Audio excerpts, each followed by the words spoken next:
What's going on, guys and girls? Today is Friday, May 22nd. Thank God it's Pod Day, and welcome to episode 12 of Can't Stop Playing. I'm your host, Zach GhostRobo, and joining me is an eclectic international cast that have all been playing The Witcher non-stop, all the way from Texas, a man who wishes his name was Geralt, Gabe Volatile Gabe. Hi, me and James Harden are beard brothers, and go Rockets, I guess. The funny thing about that is I saw a picture of Harden with his beard totally shaved off, and he was, like, terrifying, so now I understand why... it looks strange. It looks strange. Now I understand why he keeps it. And I also understand why this character keeps his hair, with hair as beautiful as Yennefer herself, Max Blitzwinger.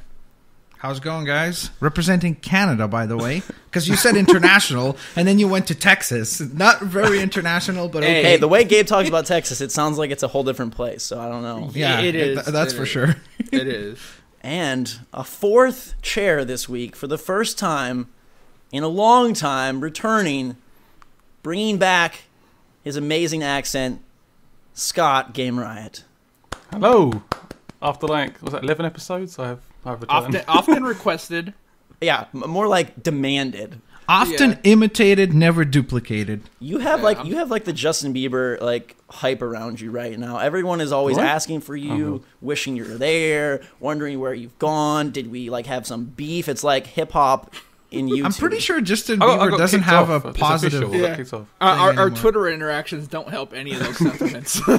Like they really think that we all just hate each other at this point. There's a whole lot of love here and a whole lot of stuff to talk about today. We're going to discuss The Witcher 3 in full detail, give you guys our kind of mini review and thoughts after the first good chunk of the game. We've got a lightning round, and then we move into the main event, our final E3 pre-E3 cast, talking about all the other stuff not named Nintendo, Sony, or Microsoft. So we've got Fallout 4, Mass Effect 4, The Division, Ubisoft, EA, Bethesda, Square Enix, all those good guys, as well as your emails. Before we get to that, though, I have a game prepared in honor of GameRiot. Wow. No one knows about this. What? This is a surprise event, but it's very crucial. And This is a surprise event. Okay, here we go. This is a game that a lot of people have played throughout the years, and so I thought it was appropriate for GameRiot to play. And the game is called Who Done It? Mario. No, I wish it was Mario, but not. Yeah, the drinking game for this week is every time GameRiot bashes Nintendo, take a sip of water. But anyways, this game is called Who Done It? Pharell or GameRiot. I've looked up some of my favorite facts about Pharell and GameRiot. And Max and Gabe, we're going to test your knowledge of our favorite Brit by asking you which guy, Pharell or GameRiot, did these things. So the first Pharrell, one, as in like the producer Pharrell, of music, Pharrell right? Williams. Okay. Yes. From the Neptunes, absolutely. So we have four facts. Is that the guy with the hat? Yes. Crazy hat. Yeah. The guy that sings Happy. So the first one. All right. So Pharrell or GameRiot has a significant other named Helen. Pharrell. I don't know. Just to be different, I'll go with GameRiot. One of us is right, one of us is wrong. Because I feel like I've heard GameRiot's girlfriend's name before, and I don't think it was Helen. Gabe, you I think are that's a correct. pretty British... Oh, damn it! Pharrell is the one with the wife named Helen. Yeah. Scott. I've heard Scott's. Ah, man, I wish I remembered it, but once you say it, it didn't click. All right, whatever. Scott. Is it Yennefer? Scott, this is how well I know Scott. His longtime girlfriend's name is Dawn. See, you may think that we hate each other based on Nintendo beef, but we're really best of friends. All right, number two. One for Gabe. 1-0 Gabe right now. Number two, Pharrell or GameRiot has a pet turtle that's been passed down through the generations.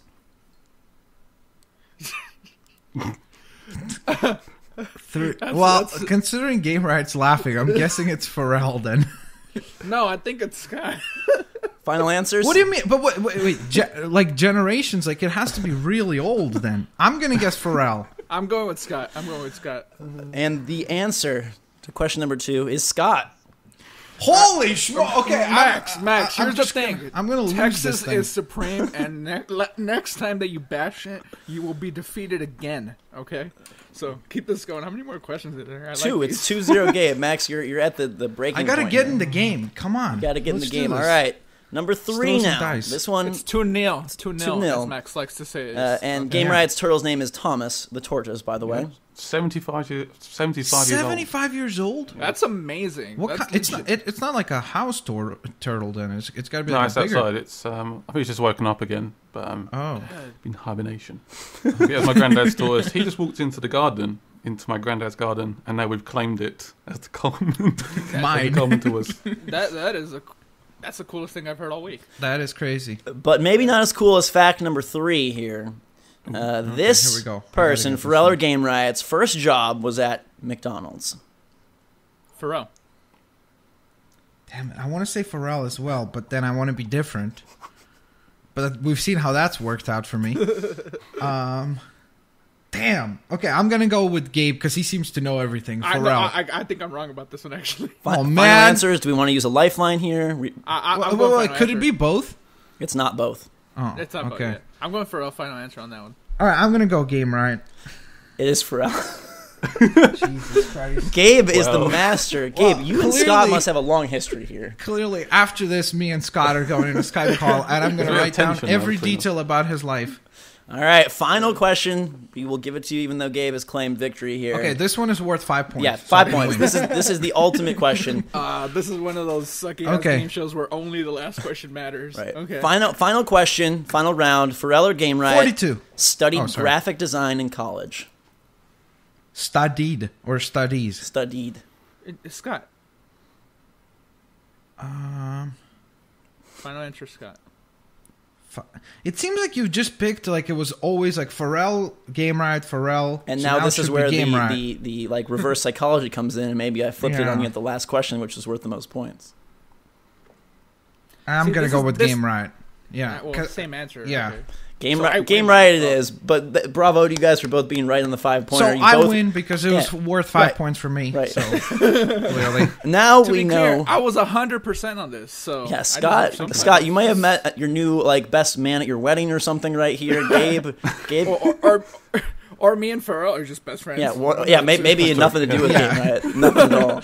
yeah. To be honest, he could be just an expert of Pharrell, and he just used counter logic, right? Like he's like, hey, okay, I know Pharrell doesn't have this, so then it's got to be him. There you go. Either way, good work, guys and girls. Now we know a little bit more about our favorite fourth chair, and we're ready to move into the game discussion. But before we do that, there's always another before with me.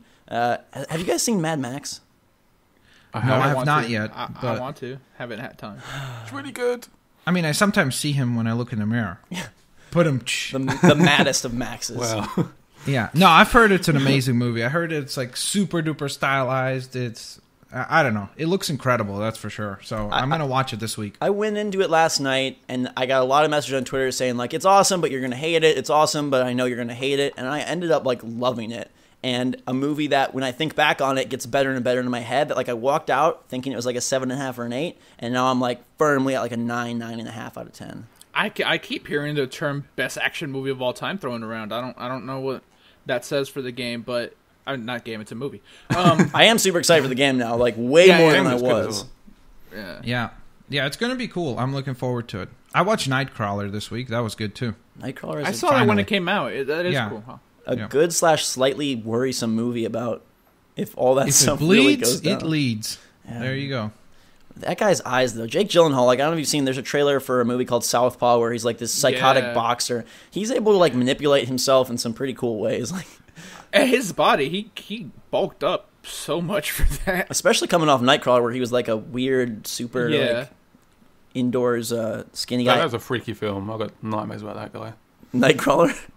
Yeah, man, Jesus. I mean, I'm assuming we all remember Donnie Darko very fondly. Ne- The bunny. Never seen it. Yeah. Never seen Oh, that. dude, Donnie Darko's so good. All right. So that was our movie. That's our segment. movie cast, our music Pharrell cast, and now on to the games cast. Witcher 3. Let's not make any more wasted time. Well, first of all, let's state how far are we in the game? Just so people have a general Okay. understanding. I've played about 30 hours of it. Holy Whoa. crap. Ooh, Okay, well, Go you home, two man. played the most of it. Yeah. that is crazy. I think I think maybe 10, right around 10 hours in right now. I just I'm just hunting down the Elven Mage, if you remember that guy, like the statue and stuff. Yeah. Okay, maybe I shouldn't be saying anything because maybe I'm spoiling. Wait, are stuff. we doing spoilers? Or are we not doing spoilers? I think we can try to avoid. I mean, if it's like, hey, there's a statue, that's like totally cool. But if you're like, oh my God, Geralt dies, and like then that's bad news. Okay, none of us know if Geralt dies, by the way, guys. Right. So slight spoilers, just no major story spoilers. Sure. Can we agree to that? Yeah, all right, for there sure. We go. Okay, so I'm about 10 9 hours. hours in, I think. 8-9 hours. And I just found the daughter for the bloody Baron. I thought you were a lot further. And I'm right at that part as well, so I'm probably right around where Scott is. The daughter of the biggest jerk in the world. He beats up his wife. Exactly. Yeah. And that's The Witcher 3, guys and girls. Yeah, that's a fascinating discussion. Just about sums up. I mean, I can start off and just say that a couple interesting points that kind of reference what we talked about before. The game looks almost identical to what I played at PAX East, and so my graphical concerns back then kind of came to fruition. And I think the game is like beautiful from like a vision standpoint, but from a technical standpoint, I don't know. I don't think this game really like screams next gen. I think it does, but not because it's Splatoon does. Yeah, no, that's not what he means. But I'm not saying it's the prettiest game, of the generation, but the fact that it's so big and it looks so pretty, you know what I mean? Like, this couldn't be done on 360 or PS3, whereas maybe other games... The scope of it couldn't. To me, like, the graphical, like... Fidelity isn't really... Well, yeah, but I'm saying you can't do that scope with they amazing... acted like they could at E3. On PC, it looks to great. Be fair, we all played it on consoles, right? Yeah, we did. I'm playing on PC at the moment. PC is a lot better. Is it? I've seen it running on PC in person already, so it does look really good on PC. Yeah, I heard some people have had even a hard time like running it on ultra settings, right? Like you need. It's a demanding game. Very demanding. Especially even the hair. To get the hair, you got like NVIDIA Works hair or something. And wow. It ruins like 10 FPS. Like even if you have like a Titan X or whatever, like let's say you're playing like 2.5K, not 4K quite, but the 2000 whatever resolution, you only get frame rates of like maybe 25, and that's what like a Titan X. So that's a demanding game. Yeah. I've noticed that for some reason on the console, his little robes, like he has little strings on his arms. Whenever you go into cutscene, they're just going like this, like everywhere. I don't like the hair. The hair in the cutscenes just keeps freaking flying around. What's it doing? It's the hair, and if you pay attention, he has like the little strings. At least on my version on the Xbox One, it's going like everywhere all the time. Like there's 500 tornadoes going on around the actual arm. It's like really, really weird. I don't know. It's really, really bizarre to see. But I think that, like what you said, I think maybe artistically the game is not spectacular. Like it's not something that we haven't seen before, at least on consoles. But I think from a technical standpoint, it is a next-gen game because there's very little loading screens. It's so huge. Like I've never seen a game this big. Like just the entire sheer scale of this thing is just massive. So I don't know. I think from a technical standpoint, it is next-gen, but I feel like it's almost held back by some old game ideas and designs. Let's start there then. In terms of the scope, in terms of the big, bold, open world, like how have you guys been experiencing that? Do you like the size and sorry, gosh, I'm choking up. It's so beautiful. All the different quests, the world itself, the sort of time period, the way that it exists. How are you finding that? I like it a lot. We said it before we started recording. I already went through White Orchid, which is one of the sections in the game, and I've already done everything in that section. So, every question mark is no longer a question mark. Every hidden treasure has been found. All that's been done. It took a long time. Have you felt rewarded for that? Yeah, absolutely. I have a whole bunch of skill points in reserve for when I finally unlock some more of those slots, because if you don't equip the skill point, it's not actually doing anything, even if you unlock it. So what I did was... some of those, they're like little statues that you go and you do the power ability to them. You suck their power, they give you an ability point. They're usually guarded by pretty tough monsters. So with those, instead of having to level up a whole bunch just to be able to, do more damage or to have more health, I'm able to save those up so that when I do get that next slot, I can go and maybe max out one of the skills already instead of having it at level 1. I do feel rewarded because money is a major issue in that game for me. Like, it's really hard to get I keep running out of money. But I want to buy bread, I want to buy water, and I can't. I keep running out of money. And I no longer have that problem because I went and I did all the side stuff, and I would kill human enemies, right? And you get their swords, I pick them all up, and you sell those things. Okay. And they give you like 10, 20 crowns for them. And with that, now I'm like 1,000 some money, and I never need to... I never need to worry about bread. And I worried about bread a lot in the beginning because you run out of it and there's not a whole bunch of it around. Do you not get potions eventually, or you can actually craft your own potions? Because I'm trying to look for that, but I can't see any. You can craft potions, but none of them heal you. There's no healing potions. Yeah. Okay, so it's purely bread.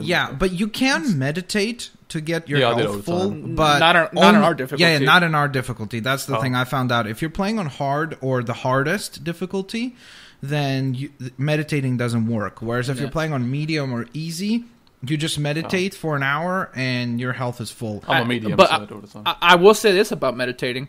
It does refill all your alchemy stuff. So, like, let's say you have, like, 3 types of bombs. Like, I have, like, 3 sets of different bombs that do different things.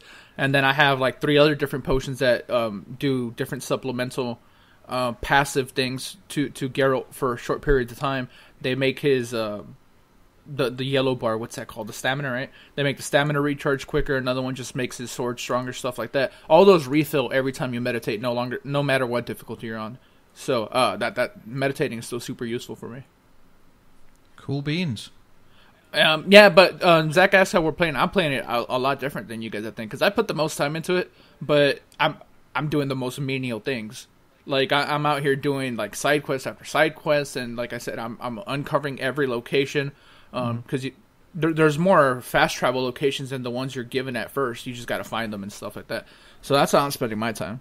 Yeah, I'm playing just the main story, just due to the sheer scope of the game. Like, I can't afford to invest more time into it than that. And more importantly than that, I've not really felt like incentivized to really do some of that other stuff, because one of my main concerns for this game going in kind of came to fruition, and that's the typical kind of fetch quests that are like common for this type of game. They are still there, and there's very, like, I don't care enough about the character, the main character. Like, he's not even my favorite character in the game so far, to like do all these other things. Like, a lot of them just feel very, very routine and super duper basic. So I don't know, I've not really been incentivized to even want to do the side quests. So I'm just sticking to the main story, which has been a little difficult because I'm constantly underleveled, and on the hard difficulty, it's a big challenge. Like, when you get attacked by multiple wraiths, it's a nightmare. You're going to have to do some side quests.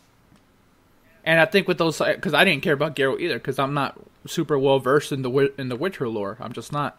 So I was super confused in the beginning, but me being underleveled and having to do a lot of these side quests, and I want to ask both you and Zach this. What's a fetch quest to you? Let's put that in these right here, in these air quotes. What's a fetch quest?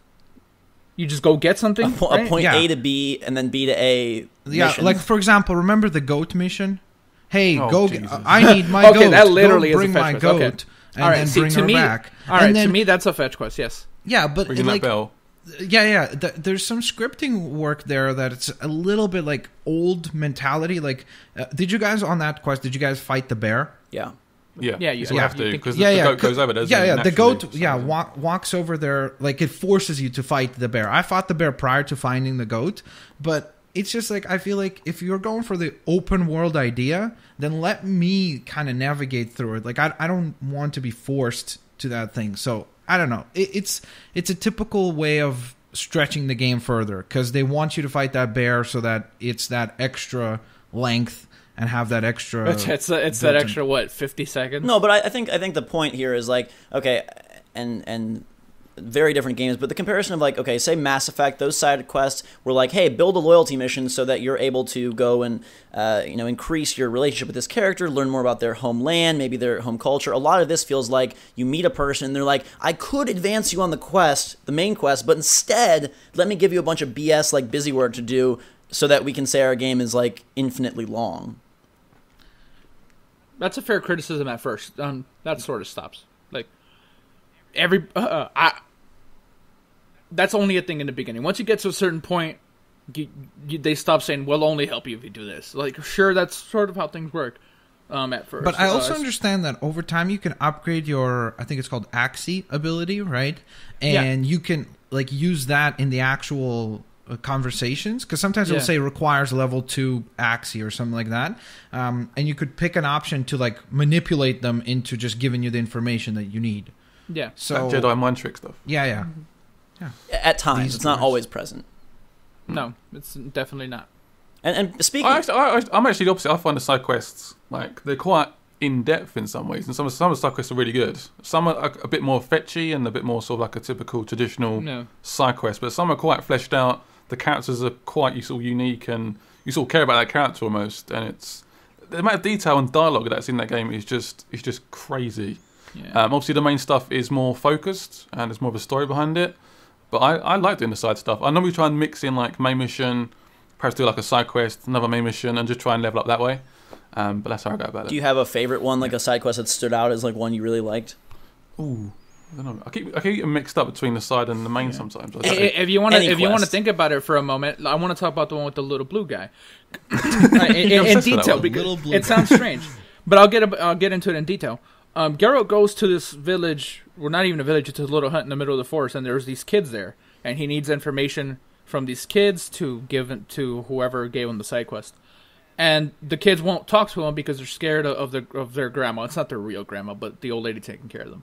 And she just refuses to help you. She's like, "No, you're not welcome here. Get out, get out, get out." And one of these kids mentions, "Oh, there's this guy. His name is Johnny." And then one of the other kids is like, "No, he's not real." And you're like, what? Like, you don't know if it's like their imaginary friend or what it is. So then you use your Witcher senses. You go into the woods. You find this little lair. And this little creature comes out. I don't know his race. Like I said, I'm not a super crazy Witcher lore guy. But he's like a little blue ugly guy.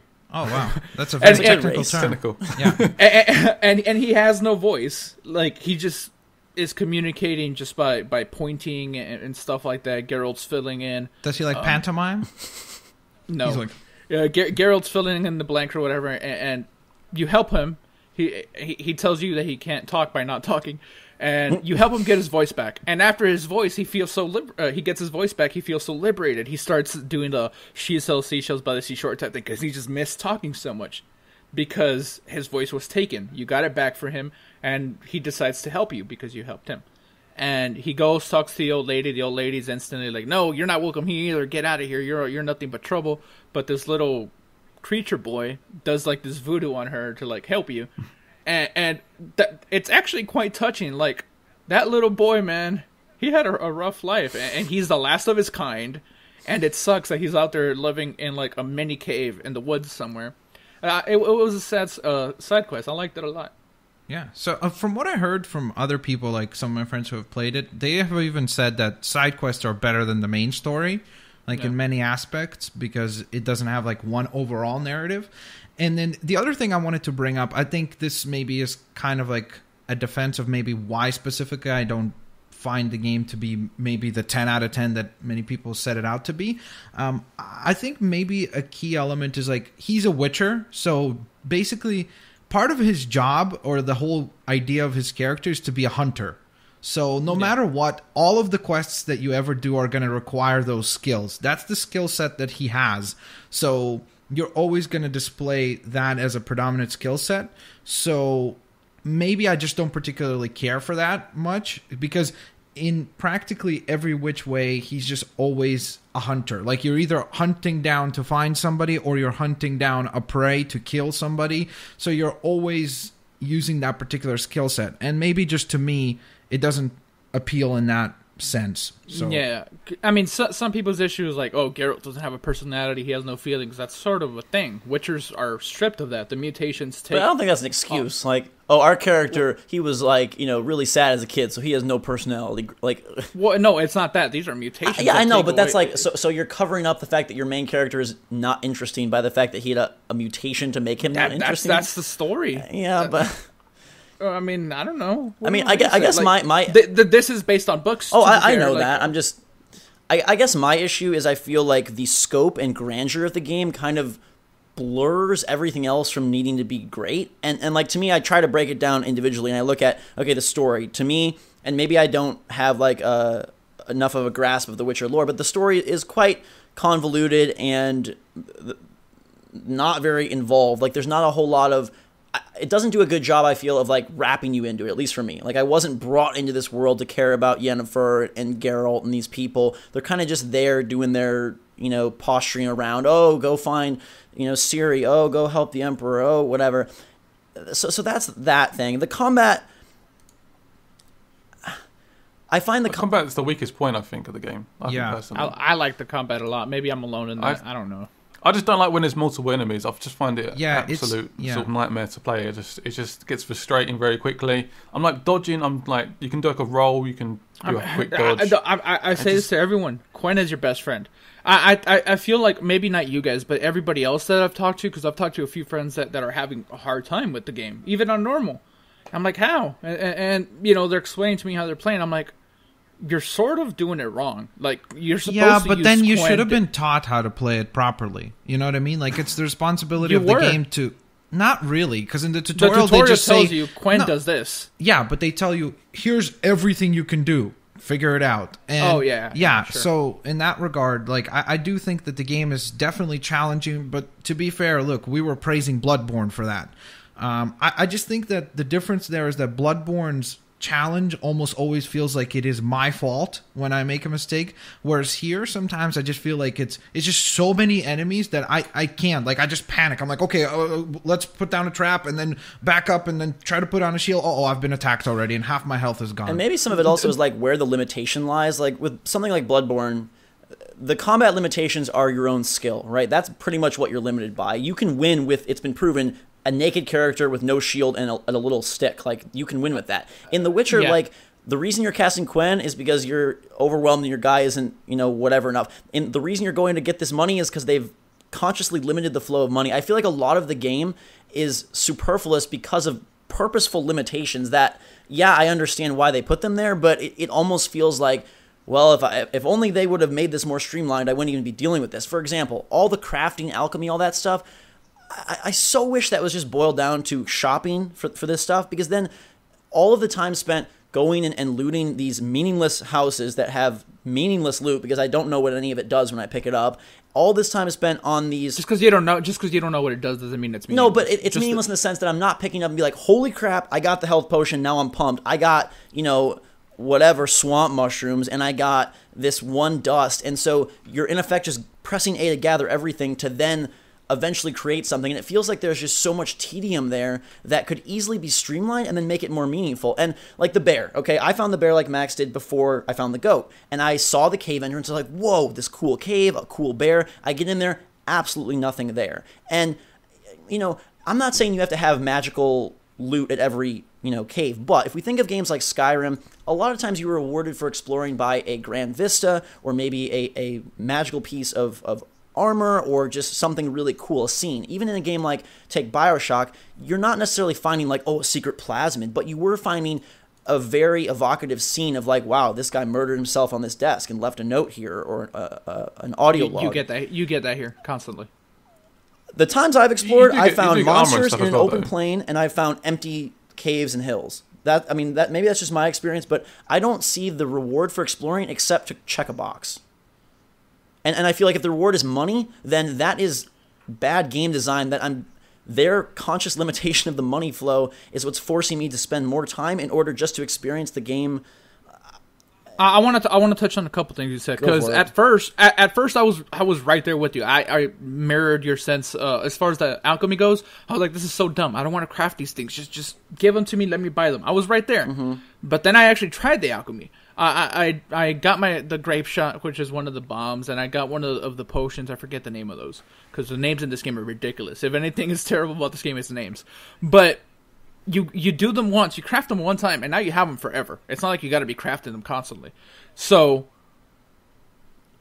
I know what you mean, because, you know, finding that one specific flower that you need for this one specific bomb, it's hard to just find it out in the wild, and it seems random.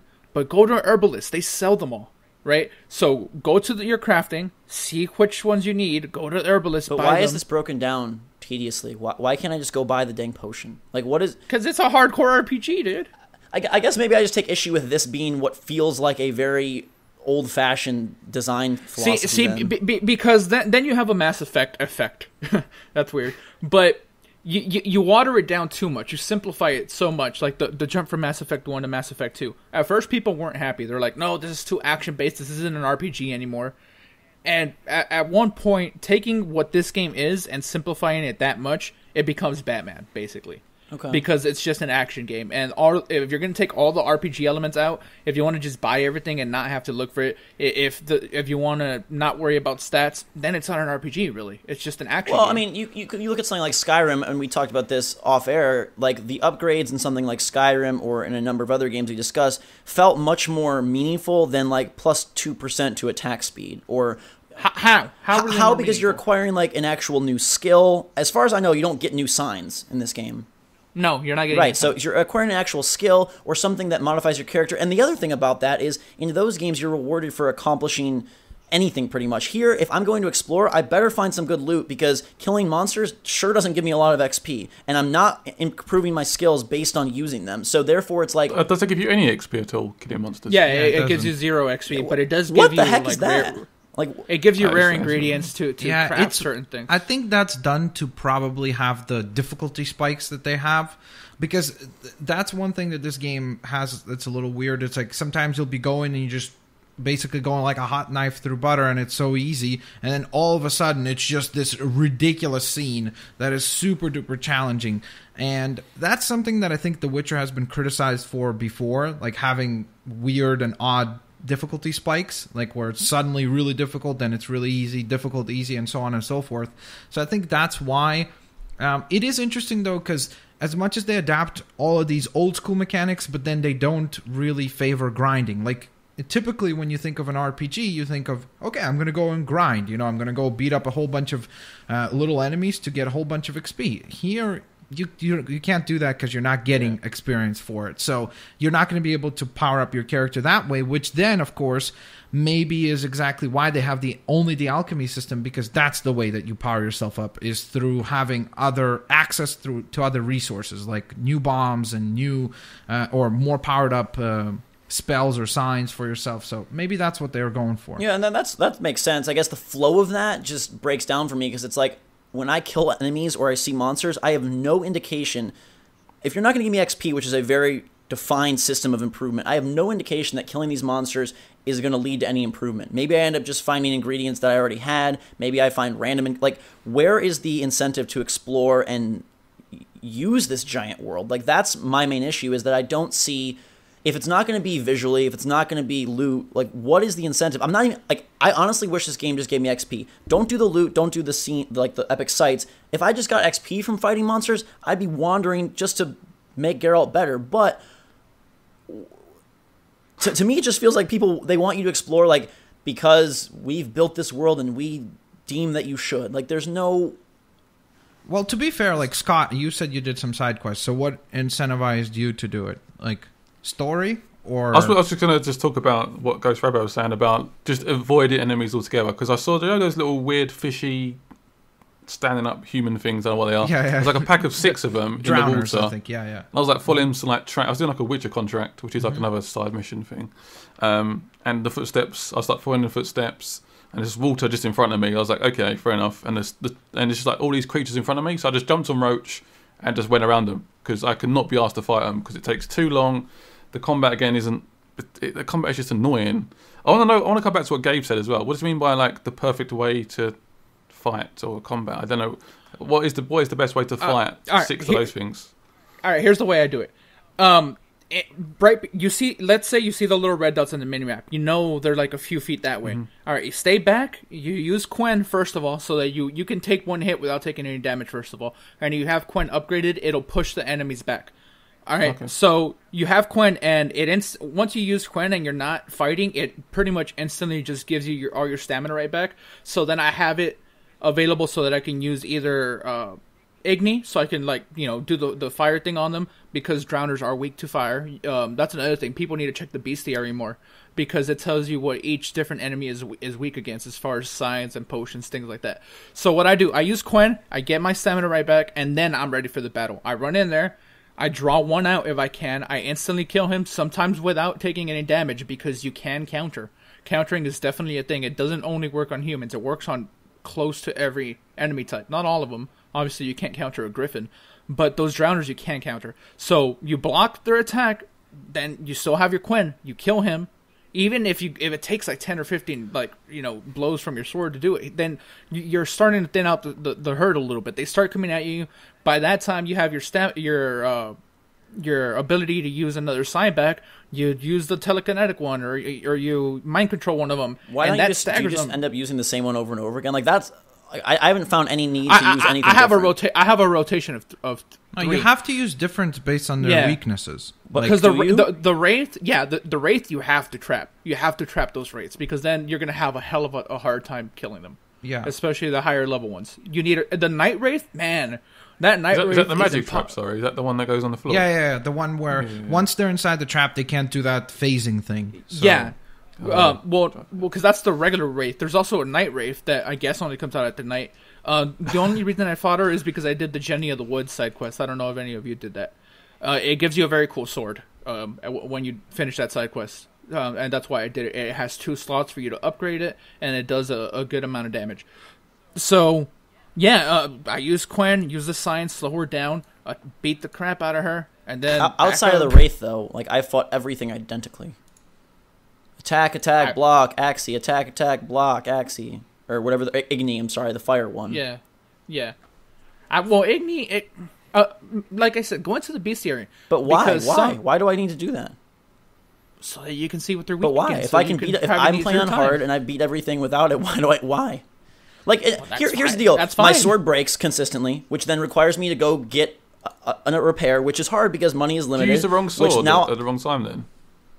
Because apparently if you use a silver sword against the humans, it breaks way easier. The sword just gets wrecked. Yeah, don't use silver against humans. I do it all the time. I use the wrong sword. I just do like a whole episode. I realise I've been using a steel sword the whole time. I'm like, To me, it just feels like then, why have it break? Why break it so that I can then realize I need money and then have to go do tedium to get money when you could just not have it break and then I'd have a much more streamlined, fun experience. Again, and maybe you want everything streamlined, and that's fine. That's a preferential thing.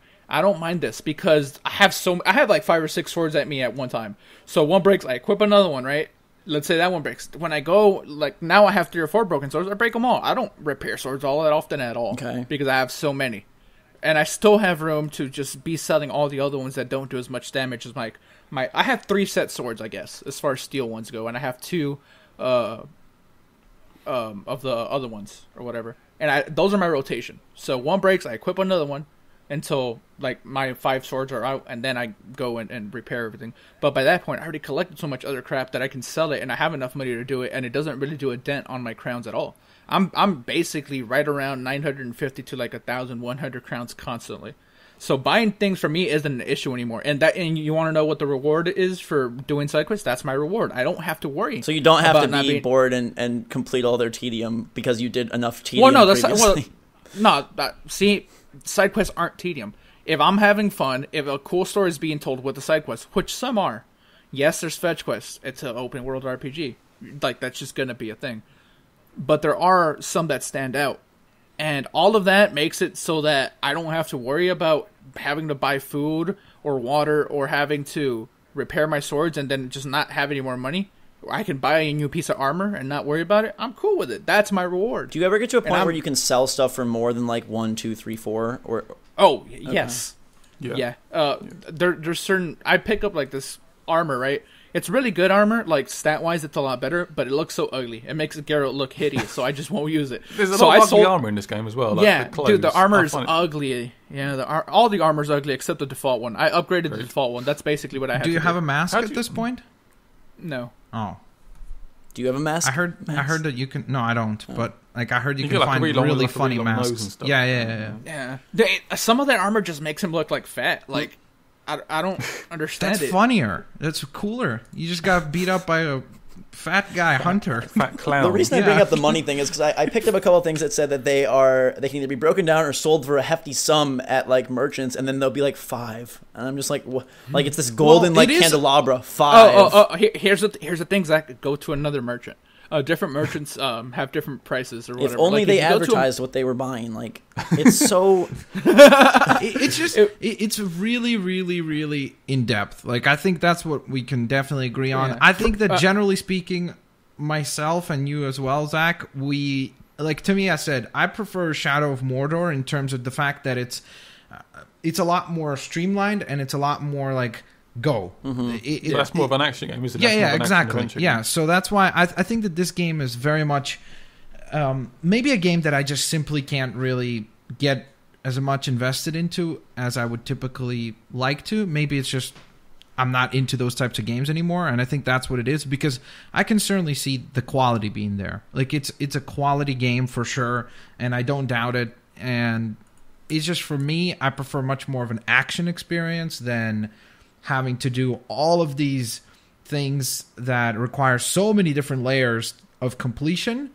Yeah. When I'm not interested in the story. If the story hooked me, then I would definitely be willing to do it. But unfortunately, other than Ciri, I don't really care about any of the characters there. I really like controlling Ciri as well. Ciri is a cool character to control. Yeah, I think she's way more fun. Like, that phasing thing she does is amazing. It's a bad thing when your miniature side character is more fun to be. Because I experienced the same thing. Like, I played Ciri and I was like, why can't Geralt do this? Like, why isn't he as cool as her?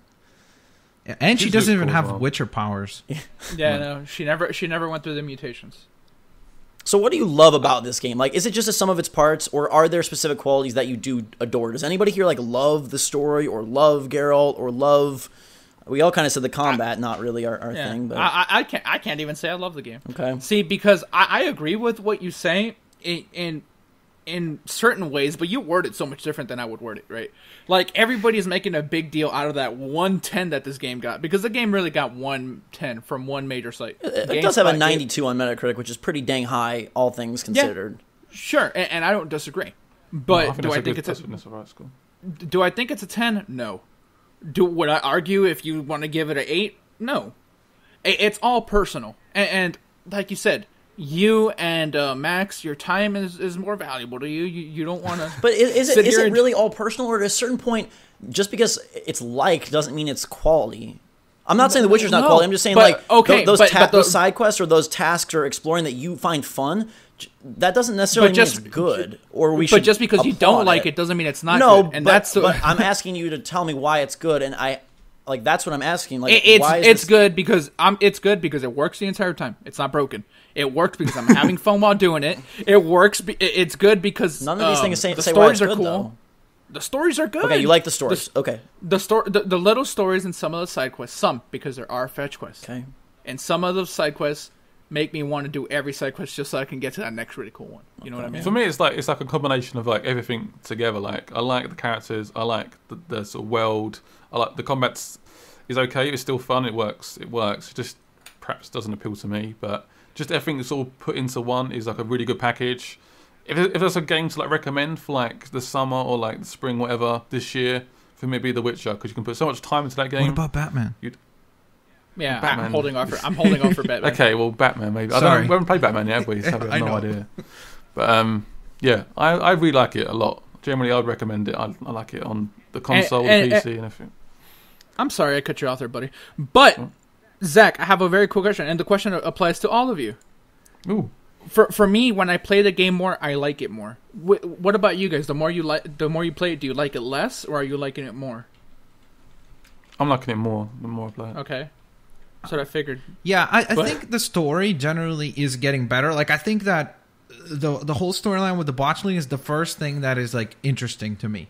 Everything before this felt very fetch quest, even in the storyline, right? Like, it was like, hey, let's go hunt down Yennefer. Hey, we found Yennefer. Well, she actually found us. Now let's go over to here. So it's like, it's very routine, but I feel like with the botchling thing, at least, like, even though the tasks you're doing are still hunter-esque, like, you're still going to hunt stuff down, but the story has gotten like way more serious and kind of more fitting for that world. You know what I mean? It's a lot more of a darker storyline of this guy who is super duper powerful, and then you slowly it was really interesting to be able to find out how, like, by using your Witcher sense, you can find out how this guy used to beat his wife. You know what I mean? You can find evidence of that. So it's like a sort of mini detective story. Yeah. So in that regard, I found that certainly to be kind of like ramping up. So I'm hoping that now the story kind of carries on that tone and continues to be kind of darker, explore more themes that could be explored in that particular fiction. So that's what I would like to see. What I like is that the story begins to change so much. Like, it's not just about finding a Ciri necessarily. There is a lot more going on, and that's the exciting stuff to me. What the hell is that? But by the way, how difficult is it to find Ciri? You just have to hold the center button, and that's it. Yeah, you just hold it. Yeah, there you go. You guys want to hear Ciri right now? I found her. I am liking the story more as well, and I'll agree with you on that point. I'm liking the gameplay less as it sort of becomes more revealed of what it is, but I do like the story. I think, like, you're right, Max, that botchling point is kind of the, like, changeover from being like opening fluff to maybe more nitty gritty, good stuff. I still take issue with a game giving me 6-7 hours of opening fluff, and like, I mean, I'm kind of playing devil's advocate here. I do realize The Witcher 3 is a very quality product. I think it's quite polished in almost every way, and it's very you can tell there's craftsmanship that went into the way that it all comes together. I just personally almost feel like I'm a puppet in an open world game where it should feel very open. I feel like I'm playing through a very rote progression of enter house, collect loot, convert loot, go to next quest, and I almost feel robotic in the way that I'm playing this game. And when I usually see people talk about The Witcher, they say they love it, and then I ask them why, and a lot of the things they tell me are like, oh, it's sort of good here, it's sort of good there, and maybe that the overwhelm of the scope is just grand, and that just doesn't thrill me or something, but I do realize that it is like a very quality game, and I have no issue with it getting good scores. For me, You said it was a 7 yesterday. I would sit at about there. I'm not impressed by the scope or the scale. Yeah, and then my thing becomes why bash him because he thinks it's a 7. He thinks it's a 7. That's perfectly fine. I think that's a bit low. No, I'm not talking about you. I'm talking about the kids on Twitter. I'm not even sure they're kids. But yeah, the Twitter interactions were funny. I don't even know what to say. People on the internet jumping to conclusions. Yeah, like I don't see why Zach thinking it's a 7, GameSpot thinking it's a 10. Like, I don't see why any of that matters. Like, I think it only matters in the sense of what games we get going forward, as evidenced by the games we've gotten the last couple of years. Like, how games are scored really reflects what we get more of it. As we mentioned with Evolve, as we mentioned with Watch Dogs, things like that. The sales and the scores definitely do impact. And the last thing I'll say on The Witcher is, like, I just would like to see us as a gaming community maybe dive a little deeper into the design behind some of these things rather than just look beneath the surface a little bit and like, oh god, epic story, epic quest, so much to do, but really, like, what is there to do? And that was my thing with Destiny. It's my thing, with The Witcher. But nonetheless, like, all of us are going to continue to play. Yes. Yeah, I'm finishing. Yeah. I'll try to finish it. I'm not sure. I heard it takes about 25 to 40 hours to finish just the main story. Yeah, but the problem with doing the main story is that you got to lower the difficulty if you're going to do that. Yeah, I'm probably going to lower the difficulty. Yeah, because I've spent way too much time fighting wraiths. Yeah, and by the way, I will recommend, this is a bit of a tip, manually save. Do not just let the game autosave. Oh, dude, because people who only autosave, you're going to have to watch all these cutscenes over and over again. So once you've beat something, save. Manually save. Like, make sure you have food, because when you spawn back, you want to be able to heal. But manually save. That's final tip. I mean, if we can, let's all throw out a few tips. Kill wolves, because their liver, pretty good food, man. Kill wolves. Kill what, sorry? Kill wolves. Okay. Kill as many wolves as you can, because their liver heals you and you don't have to spend any money on it. So you want incentive for killing enemies, there you go, you can heal. Also, Gwent sucks, sort of. I don't like Gwent, but it's a good way to get money if you become good at it. That's the card game, that, like, the game within the game, kind of, right? Oh. Yeah. I've yet to find someone that likes it. I've not even played a tutorial. Anytime that I had a chance to skip it, I just skip. I'm sure someone exists out there. There's an achievement for getting every Gwent card in the game. Oh, dear Lord. Like, it's simple but deep, sort of like Hearthstone, but it's nowhere near as fun as Hearthstone. Don't get it twisted. So yeah, kill wolves, and What was the? I wanted to throw one other thing out there that Make I thought oil. would be helpful. That's the tip you've told me. Yeah. How do you even do the oils? I've got like one oil. I want to do that werewolf oil thing that I've done with that's another Siri. reward for. That's another reward for exploring. You go into like random houses, and some of those papers that you pick up, it shows you how to make the oils and stuff. So I went to kill a werewolf, and I couldn't freaking kill it because I was like stabbing it and it just kept rehealing itself. Yeah. So I need the oil. You need that. Oh, dude, the fact that they reheal themselves so quickly. To me, that's like the worst thing. Like, oh, this thing you can't kill unless you find this very specific. Stop it. Oh, yeah, I hate it. And Zach won't do it, but I really think it's a good idea to look at the bestiary. It tells you what all of these enemies are weak against, and it tells you what signs you should use on them. The game is deep. It really is, and maybe that's something I like. But last thing I'm gonna say is that depth. If it's telling you here is what this is weak against, you can't kill it unless you read this and then go get it. That to me, depth is hey, you have a lot of different options and you can create a combat style that fits you best. You can't do that. You can't. If you're telling me I have to look and see what oils I need to apply to fight this thing, all I'm doing then is following a checklist, and I don't know, like that's to me that's not depth at all. Like I would not call that depth at all. When I say it's deep, all right, you got to find the oil, you got to find the ingredients to craft the oil. So it's time consuming, not deep. No, there's depth to it because it could just hand you the oil and say, "Here, go do it," and that's simplistic. But the fact that you have to like, earn it. You have to earn the fact. I guess I would just rather see like, hey, this guy is water, so I use this, or this guy has armor, so then I'm going to employ this strategy rather than like, I need the tawny oil, or I need the werewolf oil, or I need the Splatoon oil to fight this squid. Yeah, and I guess it depends on your definition of deep, right? But on your hand, you want it more simplistic. I don't think I want it simplistic though, but it everything you say says you want it. I don't want it simplistic. I want it focused and like honoring my time. It can be you can be very deep. Look at other RPGs. There are games like, we're going to talk about Fallout very soon here. That game is not going to do what this game does. It's not, and it's still going to be very, very deep. It's not going to do the quest structure and the item management and all that, and it still will be considered very deep.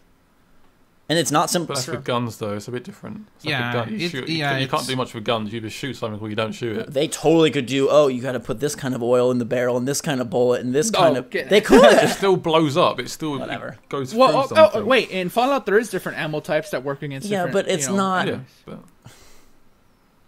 All right, so let's move on from the lightning round. Welcome to the lightning round, Scott. Time. This is our quick answer round that precedes the main event every week. Zeus, which is about the length of the main event usually. We'll keep it short this week. I've consciously made the lightning round 3 very fast rounds. It's just like Mortal Kombat one-hit KO type rounds here. All right, let's do this. Lightning round question number 1. This is for each of you. Fallout 4, 2015 or 2016? 16. Wait. What do we think or what do we want? Think, believe, predict. 16. 16. April 16. I'm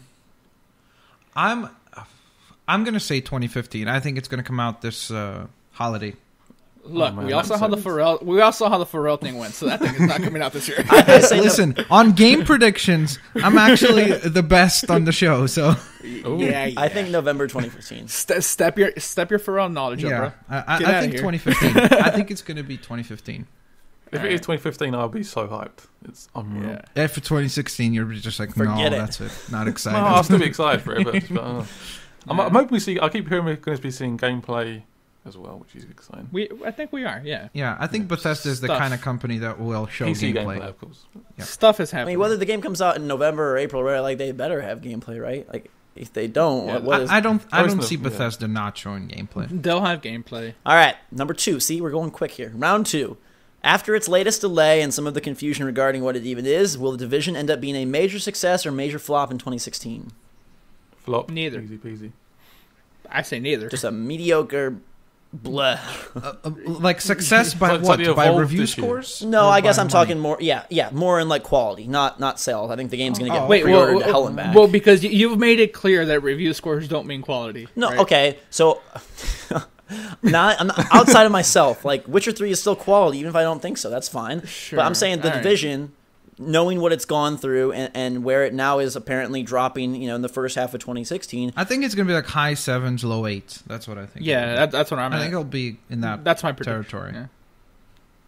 But it will play, like, quality-wise, it'll be similar to, like, Watch Dogs.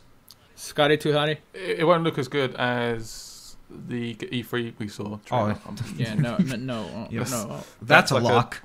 That's like my PC being destroyed into tiny bits. But I reckon it'll be a flop. I think it'll be like it won't have any substance to it. I don't think at all. Yeah, I would agree. It'll be too simple. Overly ambitious. The opposite of The Witcher. We still love you, Ubisoft. Do we?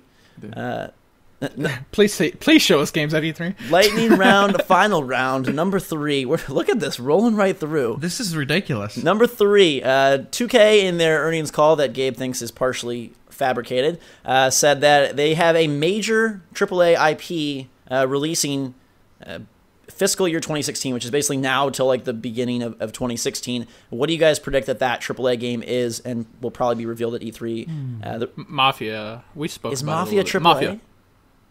To them, I guess. I'd be surprised. And here's another thing I want to touch on upon the Witcher. And Zach, you mentioned this. Yeah. No, I'm not going to talk about that game really. Dude, like 5 years ago, like nobody really cared about The Witcher. Now it's this giant thing. I think that's also fabricated. I think it's only giant because there's nothing else coming out. Why is this one giant? But this one sold 1 million copies. Like it has 1 million pre-orders already. So this thing is selling. So this is a AAA game. No, yeah, The Witcher is for sure. Yeah, I think I'm not. Maybe Borderlands 3.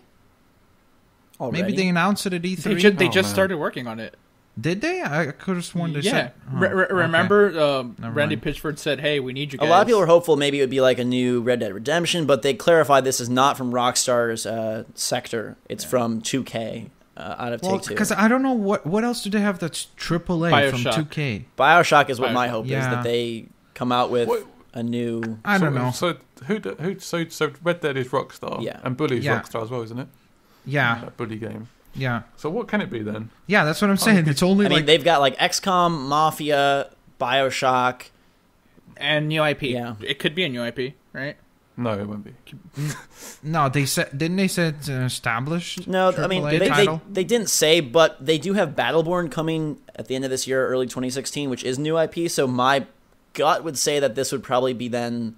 I don't think they'd back up 2 new IPs next to each other. Like it, you think they? Yeah, that's a good point. Yep. If my Pharell knowledge has taught me anything, it's that they're talking about Mafia. Right.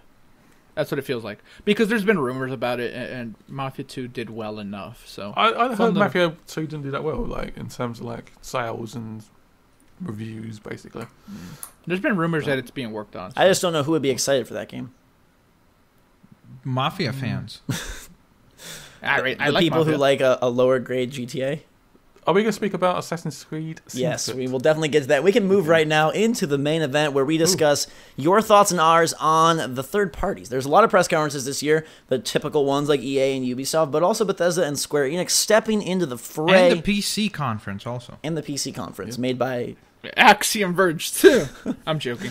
So I thought we would structure this kind of by the companies. That seems to be the smartest way to do that. And I'll integrate some of these listener emails because we did get a lot this week, more than the past weeks, on these different things. But let's start with Bethesda since that's the first one. I think Fallout 4 is kind of on everybody's mind. Give me your rundown for what gets announced and what you're hoping for from that Sunday show. Doom is confirmed. Oh, great.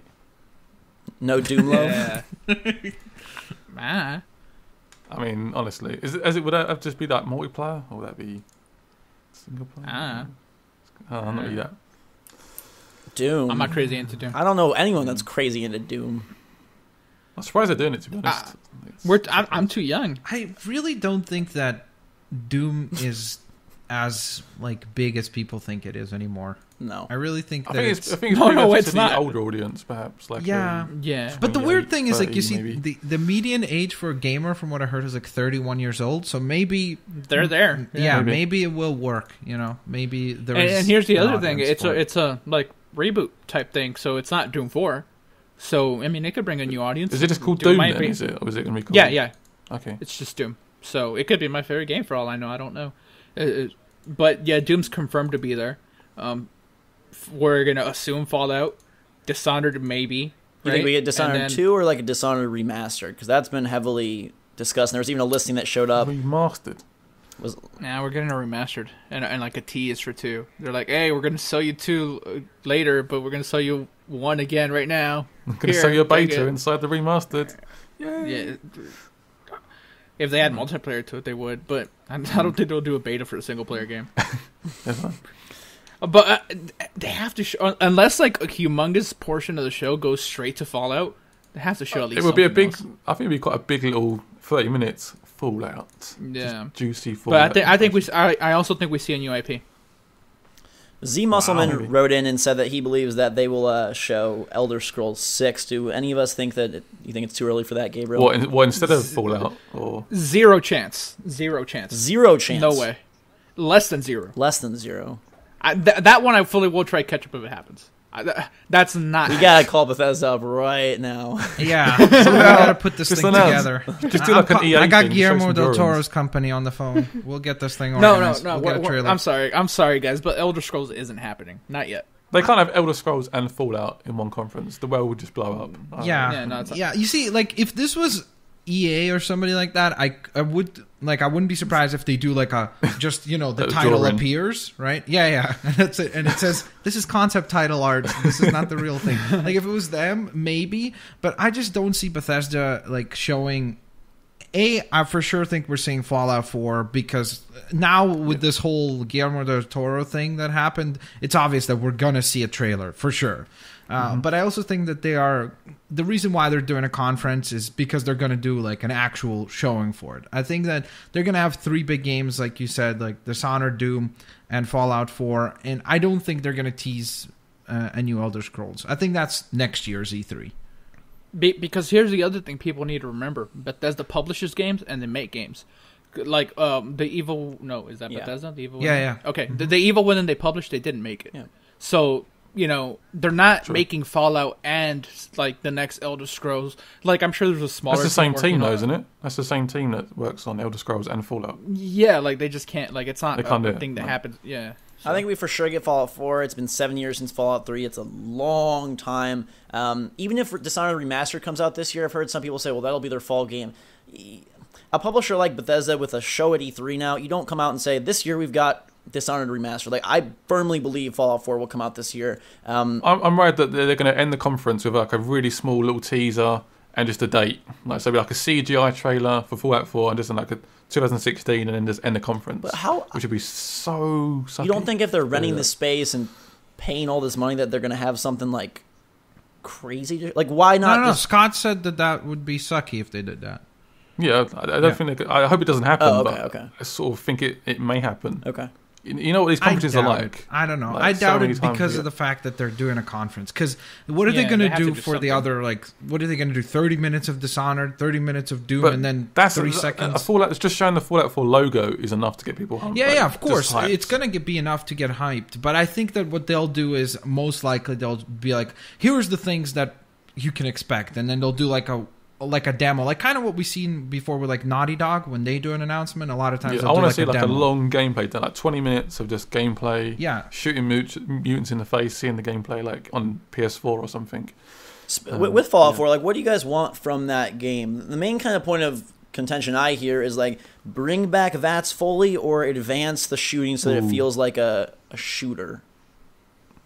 I want VATS back personally, but. Yeah, I want VATS. Do you want the shooting though to feel like competent like if you just want to play a shooter without the VATS, you don't want that? No, you want bad controls.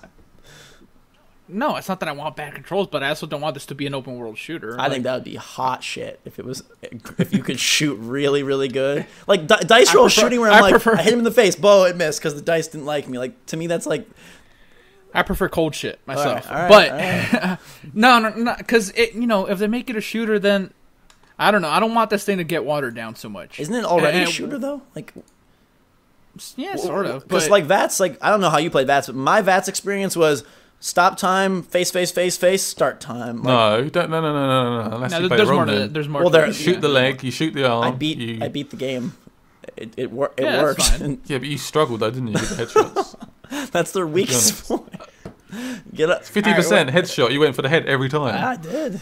Why shoot them in the arm when you can bust their eyes? Because low percentage shot, man. Don't go for the low percentage. You go for the higher percentage. You cripple them. Then you run up on them. They're carrying a bat. You shoot them in the arm with the bat, and then they can't do anything. Or you shoot them in the face, and they can't do absolutely anything.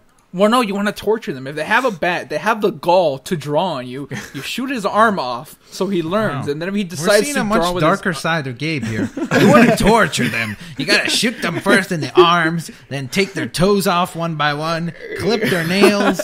I hope, honestly, like the thing that gets the most focus from them is the environments, because that is kind of... Hold on, I'm not laughing at you. All right. I was like, I promise. Keep going.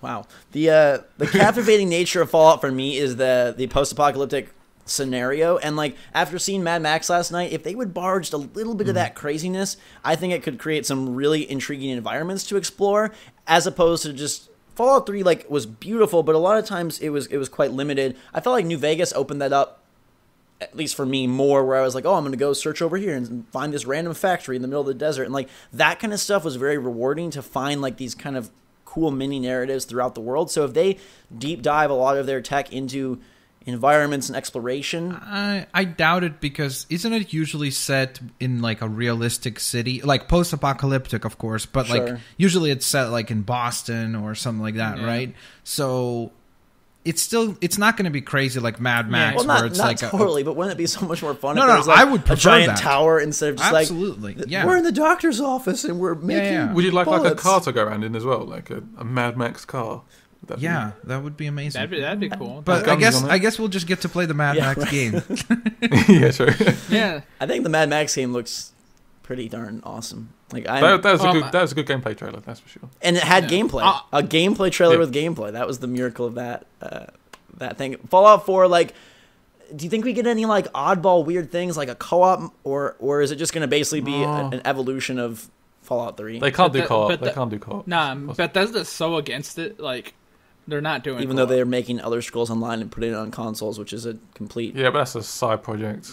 Yeah. It's not like the main team over there is working on this thing.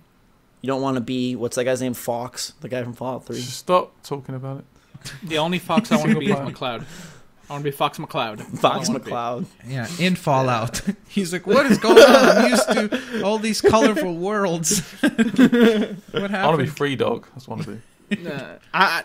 I know Zach might take issue with this, but if this is just like Fallout 3 with like different story and like different characters, that's what they have to do. And some improved, nobody wants like, progress. mechanics. I guess we're gonna be Mad Max soon, living in a tower and praising plants and water because progress is apparently pointless. And that game came out 7 years ago. If it's just Fallout 3 with slightly prettier graphics, like, what have they been doing? No. I want some refinements, but I don't want it. I don't want like Call of Duty shooting in this thing. Like, no, not that it would be like, oh, come over to this gallery and fight all these enemies. But I think if they gave you the option to either do VATS or a refined shooting system, like, how could that be bad? Well, but I think it's like it started off badly, so you sort of start off as like a real, like, say it's just me going out in the Wild West and just starting shooting people, and I gradually improve my skills to the point where you don't really need VATS anymore. Like, that's a good... So see, I should be a developer. The more radiation you swallow, the more, like, mutations you undergo, and it's like you can make, like, a gun arm, or you can make, like, a super fast leg. Okay, sign me up. I'm getting excited for Fallout now. Like, you're getting excited for our version of Fallout, maybe not their version of Fallout. That sounds good to me. I don't know. I've never, like I've said before, I appreciate Fallout, but I've never been like a huge fan of it. So Max, yeah, I know our friendship is over. All right, I have a question since Fallout it's coming, right? Dishonored's the one that I'm iffy about it like even being there. Like Dishonored 2 might not even be there, right? I didn't like the first one, so I'm not even bothered. Yeah, how excited would you guys be for Dishonored 2? Because I like the first one a lot. Like that's a great like B game. Like it's a triple A game technically, right? But to me, that's like a great B game. I love it so much. To me, that's like I mentioned. I don't know if I mentioned it to Zach or on Twitter, but like Syndicate and like Darksiders, just games that are still good and they're not like they don't got to sell 10 million copies to be okay. You know what I mean? The mid-tier game. That's what that has kind of vanished, and we have a glut of AAA mega and a glut of indie mini, and there's not a whole lot of mid. I want the mid tier back. I think Dishonored would be really fun. I like the fact that it's a game that really focuses on improving your character. Me personally, like, I didn't gel with a whole lot of the, like, oh, you can solve these things multiple ways. Like, it felt whatever. But I like the idea, and I think that with more power, maybe they could realize it a little bit better. So I don't know if you've ever heard this, Zach. Let me tell you something someone once told me. With more power comes more responsibility. Yeah, that's who told you that exactly? Oh, my Uncle Tom. Wait, that sounded racist. Oh dear. I just wanted to think of a 3-letter name like Ben. I'm sorry. Bethesda brings us Fallout 4. I don't know how that's racist, but okay. Possibly a little bit of Dishonored tease, definitely Doom, which no one seems to be interested in. We move from there. Let's go to EA, just because I think they have quite the lineup. We've talked extensively about Battlefront, but they're going to do another FIFA this year. That's my. Are they? Mass No way. Effect. No. Mass Effect. Madden. Mass Effect's all that matters as far as EA. Mirror's Edge 2, Garden Warfare. Yeah, but no. Well, we know those are coming. I'm talking like a reveal. I mean, Mass Effect last time they're like, look at these people working on space. They know how to draw a man in a spacesuit. They're drawing each star individually, guys. I hope no they learned. I hope the they same. learned from last year. I hope we don't see. I think any that was the more of worst that. press conference I've ever seen. It Terrible. was so bad. That one, and you got to give a shout out to Nintendo with Cammy up there, like pretending to play instruments and whatnot. Like, at least they had an actual game on stage. EA was like, look at our Battlefront. Someone drew a picture of Star Wars. Someone drew a picture of Mass Effect. I'll take pictures over Cammy any day. All right, we've got a real Nintendo hater on the cast today. I don't hate Nintendo. I love Nintendo. I think that Mass Effect 4, like, that game will be really interesting to see where they go, just because there was a lot of love for some of the elements of 2 and 3, but then some definite pushback, especially regarding like how things ended up with 3. 2 is massively loved, like almost. 2 was amazing. Yeah. Like, the 3 was just a terrible freaking ending. So where they go from here, like, does it become more of a shooter? Does it become like a multiplayer thing? Does it get back down to more of the hardcore elements that 1 had? I think it'll be kind of fun to see open world, more of like, again, like the ship, like go collect all these friends, like where they decide to take that. Can the answer be a little bit of everything you just said? Probably not. Right. Because all of that sounds cool. Like, give me some multiplayer, give me some open world, give me some RPG, give me some action. Like, just give me a little bit of everything. I don't think it's Mass Effect 4. I think it's Mass Effect : something. Yeah, I think it's been confirmed to be like a separate, a pre. Because it's like a different story now, isn't it? It's not a Shepard story anymore. Yeah, no Shepard as far as we know. Yeah, let's do Garrus. That's what I want. Let's do that. Mass Effect Garrus. Yeah, that's it. Mass Effect Garrus. That's all I need. But what if Garrus died in your story? He didn't. That's all that matters. He's the only one that's important. Just give us a Caden game. Make him the main character. No, I'm pretty sure he's dead for everyone. Oh, fine. So Ashley. Like, what do you want from Mass Effect, whatever it's called, though? Like, is the crux of that series just the space setting? Is it the characters? I want space combat this time. Like, I want to like be able to actually fly the ship instead of telling it where to go. I want to like fly myself and like fight other spaceships and whatnot. Like, I think that could be cool. I don't know how limited the tech is as far as doing something like that. I want to scan planets. I only want to scan planets. I just want to sit there for hours. Yeah. There was a pretty big quote leak, and this was through a survey done by EA and or BioWare, I guess. And just to give you a little snippet of that, in this survey, when they were asking questions about a supposed upcoming Mass Effect game, some of the notes were that there would be hundreds of solar systems, 4 times the size of Mass Effect 3, collect resources, develop your ship, crew, arsenal, engage in diplomacy to set up colonies, that there's new species, new squad mates, you still do the same, take 2 of your squad mates on missions with you, loyalty missions are back, Dialogue has been refined to have more meaningful choices, and the story was summarized to be set in the Helios cluster of the Andromeda Galaxy, removed by time and space from the Mass Effect Commander Shepard trilogy in its ending. Play as a Pathfinder explorer leading an expedition with the aim of establishing new homes for humanity. Encounter savage, untamed lands, cutthroat outlaws, and warring alien races in an effort to survive and colonize. Andromeda is home to a mysterious alien race, the Remnants, who've left their vaults and ancient technology throughout, which to me, sounds like Destiny. Isn't that Mass Effect? Wasn't like... Come to this place where humans have found new aliens, and there's an ancient alien race that hates us. Like, isn't that Mass Effect 1, 2, and 3? To a certain extent, yeah. I mean, I don't know. We don't know if that's like a confirmed leak either. So, I don't know. To me, Mass Effect, like, for me, I enjoyed number 2 the most because I think it got the balance of like action, RPG, and having a good story the best. Like, getting all those right. So I would like it to be a little bit more like 2 than 3. Now, of course, 3 was controversial because it was also the end of the trilogy. So the actual ending, I think, is a big hindrance on the game. And if you take the ending out, I think that game is probably much more well-received than what it was.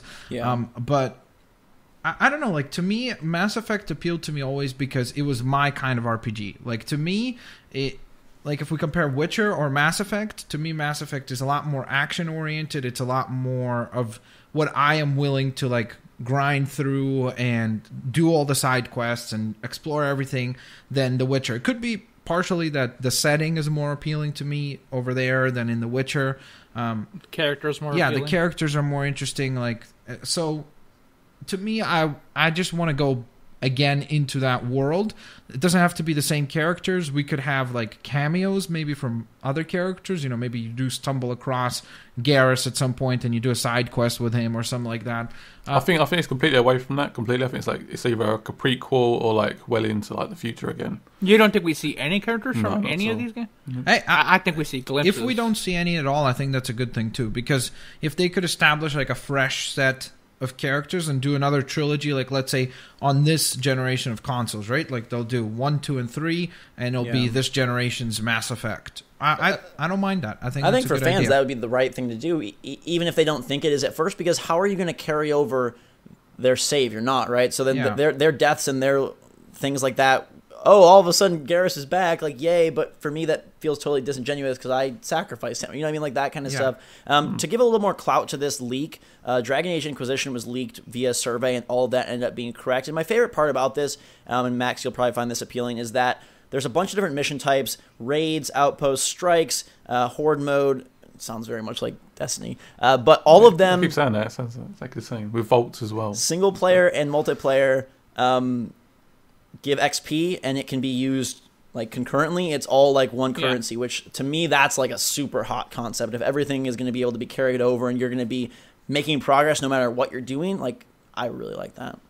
Yeah, and I really liked the multiplayer in Mass Effect 3. Like I really enjoyed that too. So it's one of those that I feel like is underrated, kind of like The Last of Us multiplayer, where it's really, really fun, and I think not enough people actually played it to have experienced it, but hopefully they take that, polish it more, and I am on board. Sounds good to me. I have a question, non-Mass Effect related. Is that the same water bottle every week? Because it has those same dents on top. Okay. Yeah, I just refill it every week. Because you're supposed to like eventually get rid of it. Apparently, I noticed the bottle, like, because it's so comfortable to hold. Like, it's not like your typical leader. Like, you have this like handle spot where you can always hold it. So, because I noticed those dents like 2 weeks ago. Oh no, I just replicate the dents every week. I sit here. Well, you know, maybe you just have a thing for bending the top, and you know they're different every week, and I just don't see it. There you go. Maybe. So that's the mystery is solved. What's our Mirror's Edge 2 hype like? I'm pretty high. I'm excited. I mean, but I want to see gameplay though. You already know what it is. No, we already know when it's coming. Oh yeah, coming. I'm excited to know when things are coming. That's what E3 is. Don't want to know what it is. Just and tell then be me delayed. That's a good point. Well, we have some sense of what Mass Effect is. It's not like we know nothing. I think we know less about Mass Effect than. I think Mirror's Edge. The interesting thing is, did they follow through with their idea to make it open world and like mission based as opposed to linear? Yeah. Like, are you going to be just parkouring around this massive next gen city? The trailer they showed was gorgeous. if they can achieve I don't want to parkour around a massive city. This is one where I do want a more linear experience. This is where I want it to be more condensed. So I hope it's not. Not every game needs to be open world. Damn. Do you think there's a reason why like Last of Us and Uncharted are doing well, because they're linear experiences and you can focus in on like this hallway or this area. Open world is so like sparse. You need to. I love open world games. Don't get me wrong, but it only works in some scenarios. Like Last of Us, if that turns open world, I'd be gutted. Yeah, it gives you a chance for the designers to sort of play artists and focus. Really design it how they want it to go. But Mirror's Edge, like I could see them going open world and trying to compete with Assassin's Creed in a weird way. I hope not. No, you don't think they will? I don't know. I mean, like it's just it would be a very weird decision for them to make. Because I mean, is it possible? Certainly, like because that's the trend we've been seeing is. Here's a big map, and there's hundreds of missions on the map, and go and do them. So it's possible that they do it because they think, oh, that's how we're going to sell it better. I hope it's more of a case of they say, okay, let's make a nice, small package game and realize kind of like, what is our audience? Like, don't expect to sell 10 million copies of Mirror's Edge 2. Like, have a realistic goal. Okay, let's say we sell 1.5 or 2 million at best. So what kind of budget do we need to do so that we could make a third or maybe go back and do some DLC missions or something like that? I hope that's the case more so than to try to make a huge game that tries to appeal to everybody. I think it needs to stay what it is to appeal to the demographic that likes it. I agree with that fully. And just to say this before people tell us in the comments, we know it's not Mirror's Edge 2. Like, it's not. We know that. What do you mean? We're just calling it. What do you mean it's not? It's not Mirror's Edge 2. It's just Mirror's Edge. Like it's not really? a reboot. It's not a sequel. So it's gone from Mirror's Edge. Where have you seen this? That this is a fit. I don't know, but this is maybe it's Mirror's Edge. Like they'll add an ER. It's just Mirror's Edge. Are you sure about this? I swear it's I'm sure. Edge 2. Mirror's Edge 2 is coming in early 2016. It's confirmed it's not Mirror's Edge 2. What's that little? Do you remember that little EA not leak thing? I think they just released it where it said like Plants vs Zombies 2. It said Mirror's Edge 2, didn't it? I'm pretty sure you are right. Yeah. What was? Remember goodness gracious, the investors meeting where they talked about Plants vs Zombies, the sequel. I think that on that it said Mirror's Edge 2. Yeah. Okay. Are they going to call it the Mirror's Edge? Maybe that's what they'll. As far as I've heard, this is just Mirror's Edge. That'd be a weird name. I don't get that. I mean, they had it makes sense in terms of like if you've done 3 games and then like to give Gabe a little credit, they have it listed right now as January to March 2016, Plants vs Zombies Untitled and Mirror's Edge. So yeah, no, like they come out and said this. Like I've heard this on. I mean, you know, I guess shout out to Podcast Unlocked. Like, they talked. Yeah, like they've confirmed with EA that this is just Mirror's Edge. Either way, there's articles from 2013. What if it's just a remake then? God, like this whole time it's hyped, and they're like, "Hey guys, it's a remaster, everyone." To add a little bit of fact to our fiction here, there are articles from 2013 and 2014, interviews with EA Games heads saying that Mirror's Edge will be very different. It's not going to be a shooter, but it's going to be a much bigger game. There will be online, etc., etc. So to me, it does sound like we are getting that. What does online mean for open world? Let's race, Scott. Come on, let's see who can parkour better, time bro. versus time, or like what the hell? How does that? No. Like race right next to each other. Like we're gonna just literally push you off then off the building. I think Mirror's Edge would be such a good candidate for like a zombie U type thing, where if you like fall off a building and die, like that's the end of that character. Like you have to be a new person now. Well, goodbye, Faith. Well, yeah, Faith. It was nice knowing you. How do you do character-driven story with that? Well, it doesn't sound like if they're going open world, I don't really expect it to. No, I don't think they're going. They're not going open world. I don't know where you're getting that from. It's been rumored for a long time that the reason it got delayed is because they wanted to make the game more open world. How would it be fun though? I mean, Dying Light makes sense because you got zombies, but not cops or something. It makes no sense. Making a game more open doesn't mean open world. Maybe they say they want to make the game more open. All right, we will see in 5 days. EA, the other end that they have is Need for Speed, a new one. Do we have any words on that? That's coming this year. Cars in it. Lots of them. Scott can use his racing wheel on it or something. I don't know. Can you see the racing wheel? Yes, we can. Yeah, it's back there. Is it still broken? No, that's buy a new one. God, Gabe, you know a lot about Scott. See, I told you. Is it still broken over there? Is the screw still 3 centimeters off the proper placement that it's supposed to be? You see that window behind his soundproofing? Yeah. That's where I live. Oh, okay. Well, now it makes a lot more sense. I don't even play these games. I just watch him play them. Oh, cool.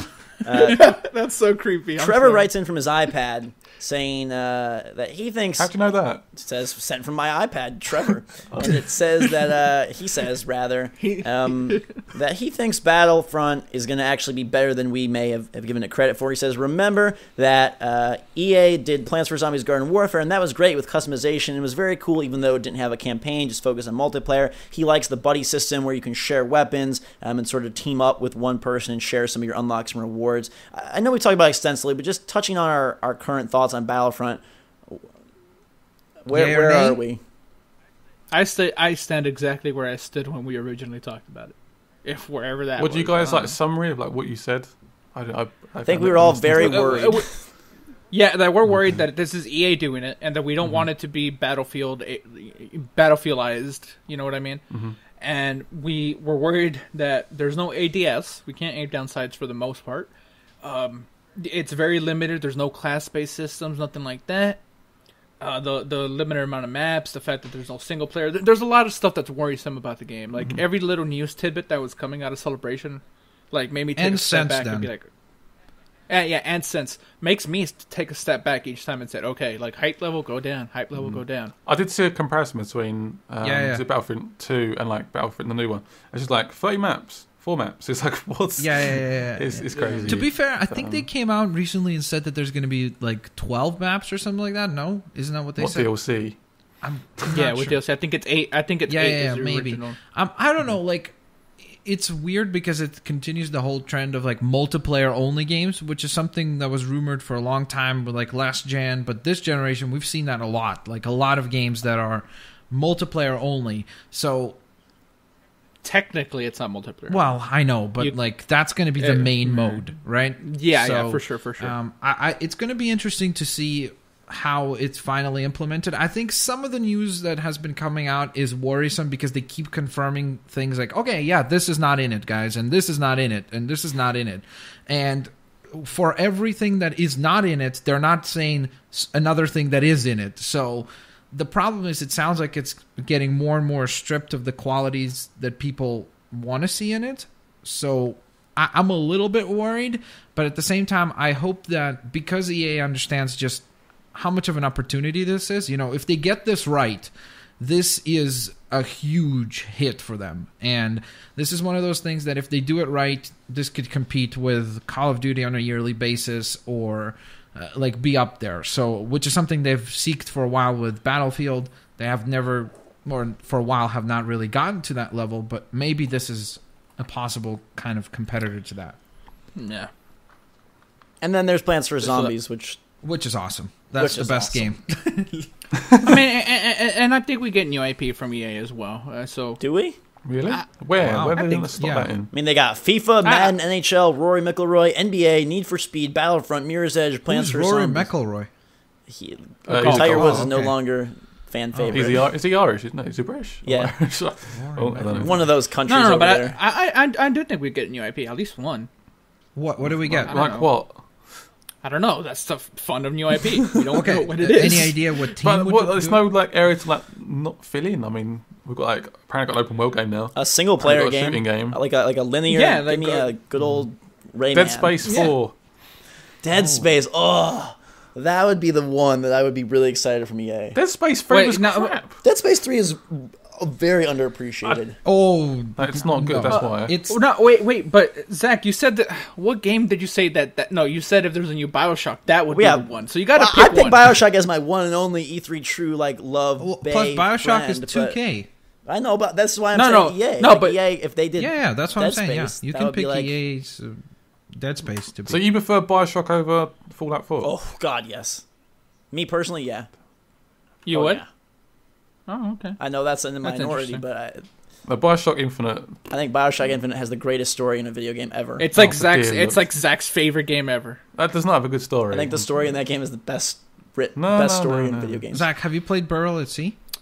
I have not played played episode 2, Bomberman? which is a shame. Oh, I thought it was like really good. So you're looking forward to like the new Bioshock? You actually finished the DLC yet? Listen. I'm Dear so Lord. busy with the tedium in The Witcher 3, the tedium in Destiny. I ain't got time for You these said it was good bad. games. Be quiet. You don't turn Destiny on. Don't lie to the I people. literally have 4 copies of Destiny, and I always Yeah, but you don't play I any. He just plays let them- all of them. He plays so much at once. I have 12 he puts characters, all guys. 4 in. let's move. To, Or level to, 34. hey, to be fair, like really quick, House of Wolves, very cool, man. It's better than the last DLC. This isn't a major expansion. What is very cool about but it? Does it have wolves in it? What's very cool about it? the horde mode is cool. Uh-huh. The new vendors are cool. The new armor and weapons is cool. How is a lot of vendor good that stuff. doesn't The new even talk cool? What he sort of talks. Hello, He's like, Guardian. hey. Yeah, basically. Hey, listen, they had to do So that you said like the 50 Horde mode times. was fun. And It the has vendors. nothing to do with EA, but no, I just wanted to give a little quick shout out to House of Wolves. I wanted to. I sneak guess it in that there, could so. transition us to Activision. No, wait. Oh, Wait, no, Oh, yeah, you're right. right. You're right. You're right. so They don't really have Absolutely. a conference, but yeah, they have Yeah. a bunch Yeah, of but we stuff. gotta touch Sure, on them. give me your goods on Activision. they're gonna have another Skylanders. Call of Duty, I think. Here's one thing I don't understand, and maybe one of you can explain to me, because I don't hate Call of Duty, but the love for this new Black Ops game is astronomical. Sounds like a better version of Destiny multiplayer. Like people are all over this. I'm like, what? Dude, Black I Ops guess is the because best Black Ops series. 1 and 2 was a good Yeah. game. Like it yeah, was no, good. And it's yeah, no, and I get it, but and zombies. I find it really hard for any Call of Duty to get me excited, and I'm sure it'll be fantastic. Cause I even like Advanced Warfare a lot. The games are always quality, always. Yeah, I So mean, I don't dude, doubt it's that. the highest selling game every year. Of course, it's gonna have hype. People love that game. I don't. I think the understand hype it. is twofold. One, Black Ops is for most people, especially the current main gamer core, like they are Call of Duty, right? Black Ops 1 and 2 were like really well, beloved. Black Ops 1 is my favorite Call of Duty. And 2, I think that what they're doing here in terms of, hey, we're adding a lot of elements to multiplayer. It's not just like, oh, now it's pick 10, pick 11, but like, hey, we actually have like these superpowers and these different hero characters that you get to be, combined with the fact that it does have 4-player co-op campaign and a zombie campaign. Like, you're looking at probably the best value of the year.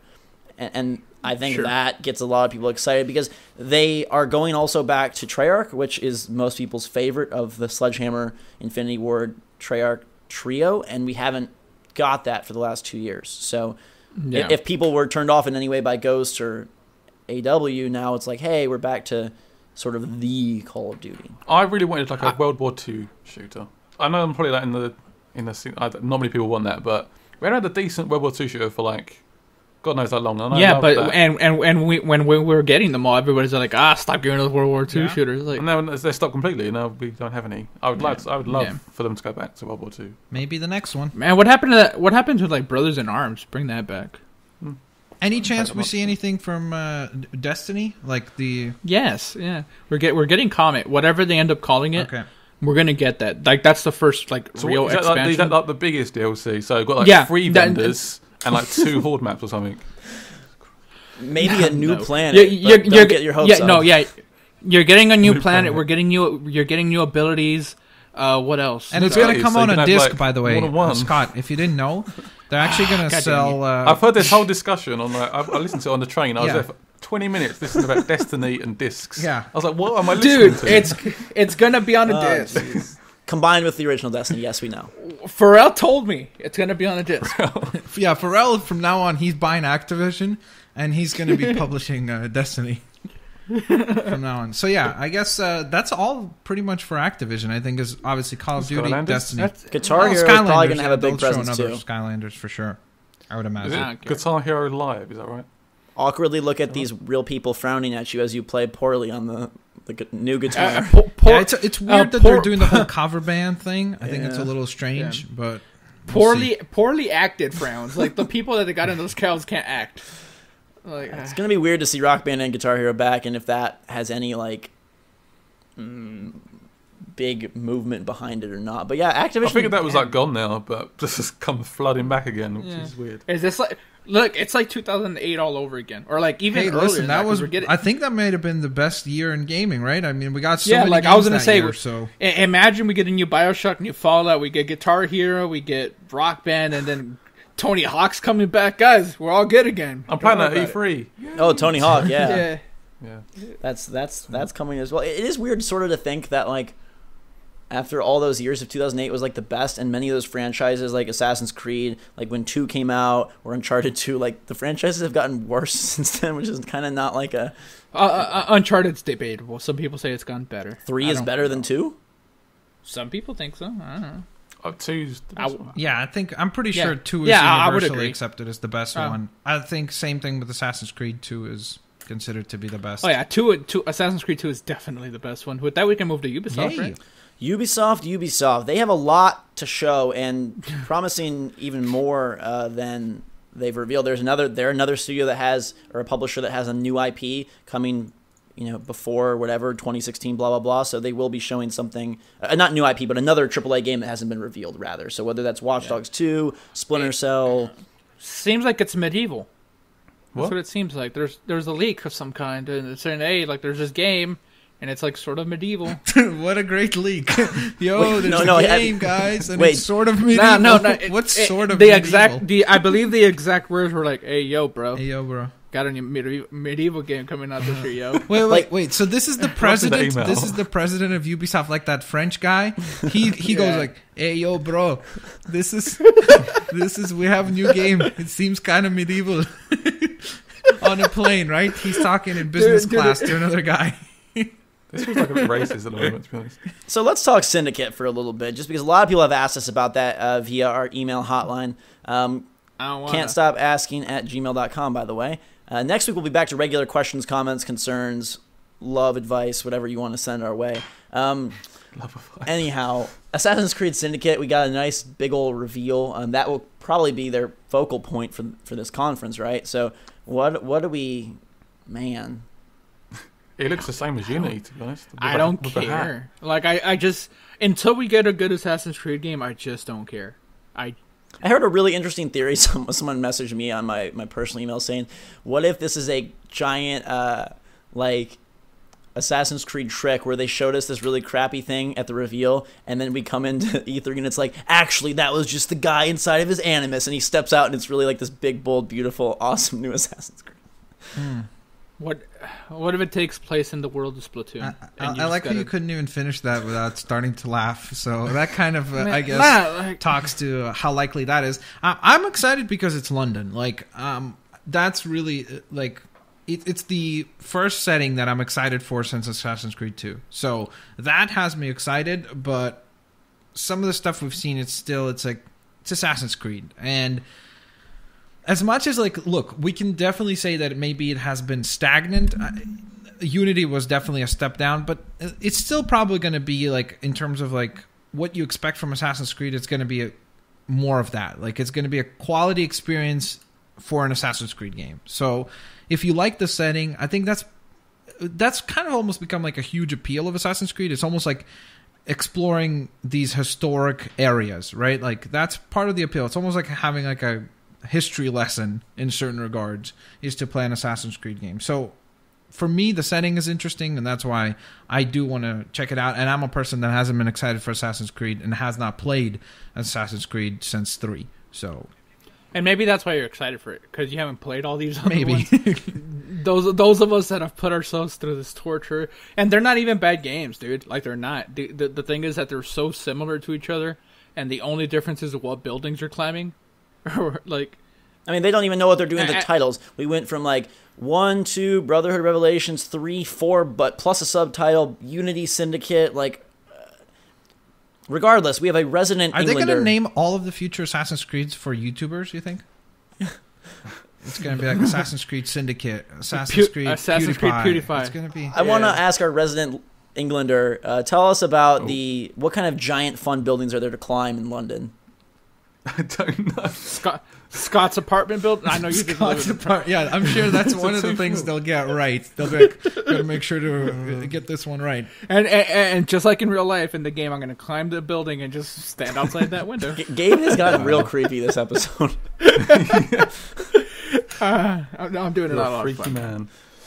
Yeah, just today. So London, Scott, is Max? Should he be hyped, or is London pretty boring?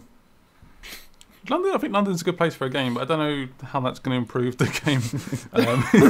Yeah, it looks exactly the same as Unity, so I can't really say like, oh, now it's in London, it's going to be a good game, because I don't know. I mean, it looks like Batman there as well, which is weird. The whole grappling hook thing. Yeah. That's a good point. Which there's a girl in it this time. There's a girl in it because they can't be sexist anymore, so that's a good thing. I mean, they can be. They just choose not to be. Yeah, I guess. To me, it's a little weird that they added a grappling hook. It's like our climbing and parkour isn't very good, so now you can just like grapple around. Dude, shout out to one of the best games of the year so far, Dying Light. The grappling in that game is fantastic, and so is the parkour. The grappling just enhances. Zach wants to tear into it so bad. Look at him. He's holding back. He's like trying to bite his lips. I just played Dying Light I recently. just don't want to say anything. I just don't want to say anything. Let's move to the other sides of this glorious Ubisoft conference. We know that they're going to touch on... The Division? Dance Central. On what? Division? Oh, Division. Dance. Yeah. I said Dance Central. Oh, Dance okay. Central, maybe. Sure. But one thing that they did confirm... Wait. Sorry. The most important thing is Aisha Tyler going to host it again? I hope so. I know. She's... she does a great job, so I think it would be really cool. Every time she does it, I picture like it's just her character from Archer up there. Just previous E3, they confirmed that all their games besides Dance Central going forward will be next gen only, which I think is pretty exciting. So we'll definitely get Division coverage. I don't even know if we can talk about that because it's like, what is it at this point? Where is it gone?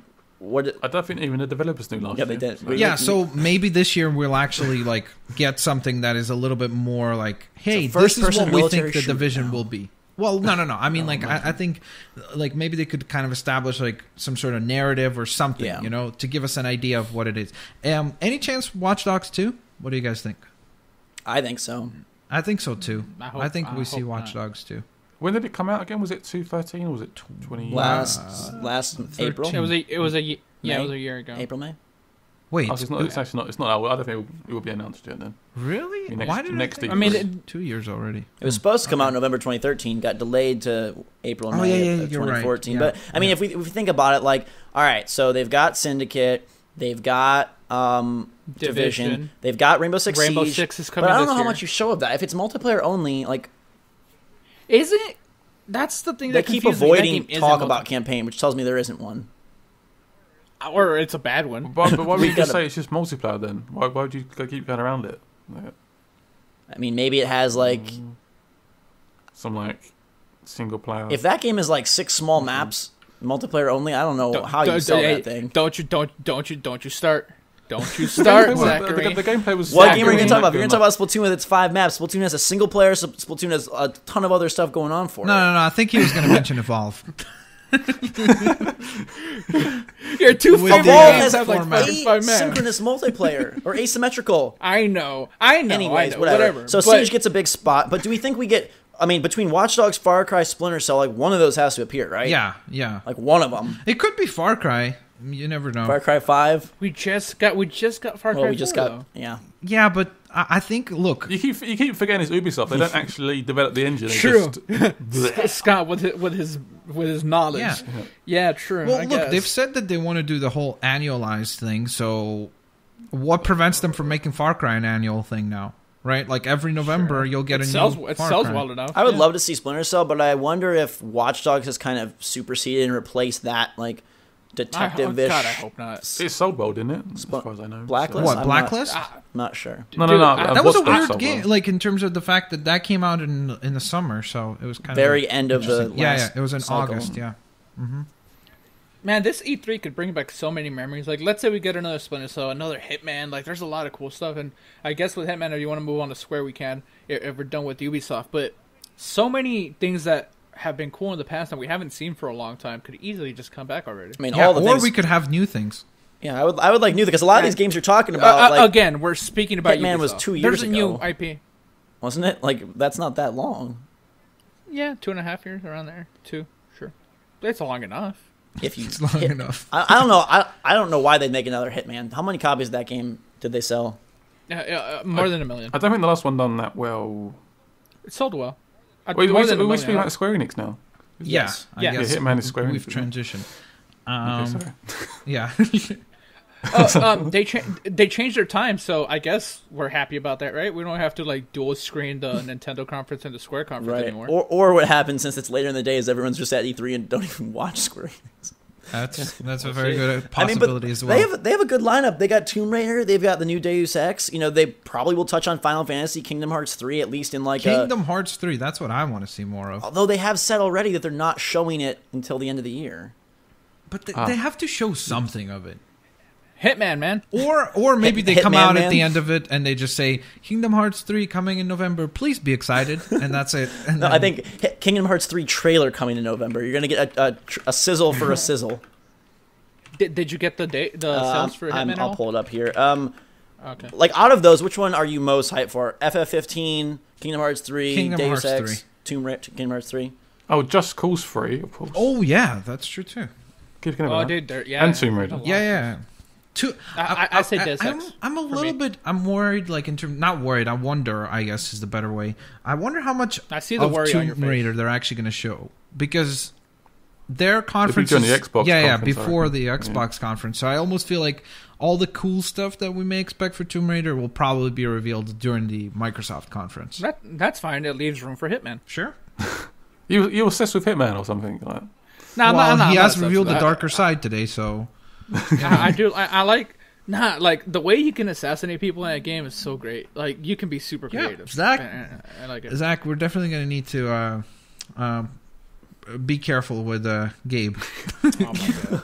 I'm like the most happy person. This could be wrong, but the figure I'm getting is like 360,000 copies. No way. That's definitely that's impossible. Wrong. No, it's at least 1 million. Everything I see says Blood Money sales. Why were they so low? Why didn't the sales happen? Blah blah blah blah. Wait, no. Look at Absolution, not Blood Money. There we go. Yeah. I knew there was something Blood Money fishy must have about sold this. more, Hitman Absolution sells over 3.6 million There copies. you go. I don't know why, but it did. I think that Max. That was a great game. Ugh, it was not. That game was not that game good. was Listen, awesome. but that's probably I'll not kind a of lot for them, because they complained about Tomb Raider Because having they're 4 dumb. million or whatever it was. I like Max's theory that Tomb Raider gets all the spotlight at Xbox, and Phil Spencer's like, now you can't have Lara, we get Lara, and then that gives them time to focus on like Just Cause and Deus Ex and Man, Square has a lot of stuff I'm excited for. Like, and it's on the low too. Like, I forgot that Just Cause was them. What about Final Fantasy as well? Like, what's happening with that? Yeah, it looks 2018. We're getting a new demo. No, it's not a new demo. It's a It's a redone demo. demo. A patch Yeah. demo. I mean, Awkward. What is it? It's just episode the Sky Part 2. Is that what it is? No, it's just 2.0. Oh, so it really is just a patch. They really need to come up with better names. Like, they need to work on their naming system, because this whole thing of like episode Type the Sky doesn't do Zero it for you? and like all this stuff. I think that the Witcher 3 devs, with all their naming conventions, should get in bed with the Final Fantasy devs, and then we could have this like Tokyo medieval naming insanity fest and make the most confusing game ever. Oh, they can actually make a good card game. Bring back the Final Fantasy VIII one. I don't know if you gotta remember that. I forgot what it's called. But get Gwent out of here. Give me the Final Fantasy VIII card game in The Witcher. Any chance Deus Ex comes out this year? No. None? Yeah, I don't see it. Because Just Cause is coming out, and so is Tomb Raider. Yeah. See, why do you think Just Cause more likely? Avalanche is going to put out Mad Max and Just Cause within like 2 months of each other? Yeah, I know it sounds bonkers, but I do think that's what's Just Cause it in a preview in June, so it must be. I reckon it's coming out. So. Yeah. All right. Well, Just Cause then. I mean, I think Deus Ex could be a showstopper, because we talked about this before when it got announced. Like, that's a game that, with tech help, could be an incredible open, story-driven adventure game, because of what they have tried to do with that before, and how, they're saying the bosses are skippable now, which I don't even understand. But not. I'm walking around you. Don't want to activate that cutscene. Let's just go right to the next one. That sounds so exciting. I'm sure they'll figure it out. Like, this last Deus Ex game was a gem. It wasn't a perfect game by any means. It had a lot of problems, but it's another one of those mid-tier games that I just love. So, I think Tomb Raider steals the show for them. by all means, go Me ahead, and Max Laura. are definitely on opposite ends here, but Yep, we'll see. Scott, what's your Tomb Raider feelings? I'm not ready for that. I never got into Zach says the it's going to be Tomb Raider. better than Uncharted 4. I think Tomb He Raider said is going to that. win Game of the Year. Well, yeah, it could actually, because it's coming. Uncharted's next year. Now, yeah, I know, but he says that it's going to review better than Uncharted 4 and everything like that. Yeah, I don't think. I think was I in the podcast when we was discussing this? Uncharted 4, yeah, way back when. That was the last time. Yeah, that was. That's why you yeah. That's the day we voted to boot him, guys. I'm joking. He wasn't booted. I was slightly booted. No, Rise of the Tomb Raider, though, Scott. You hyped for that one?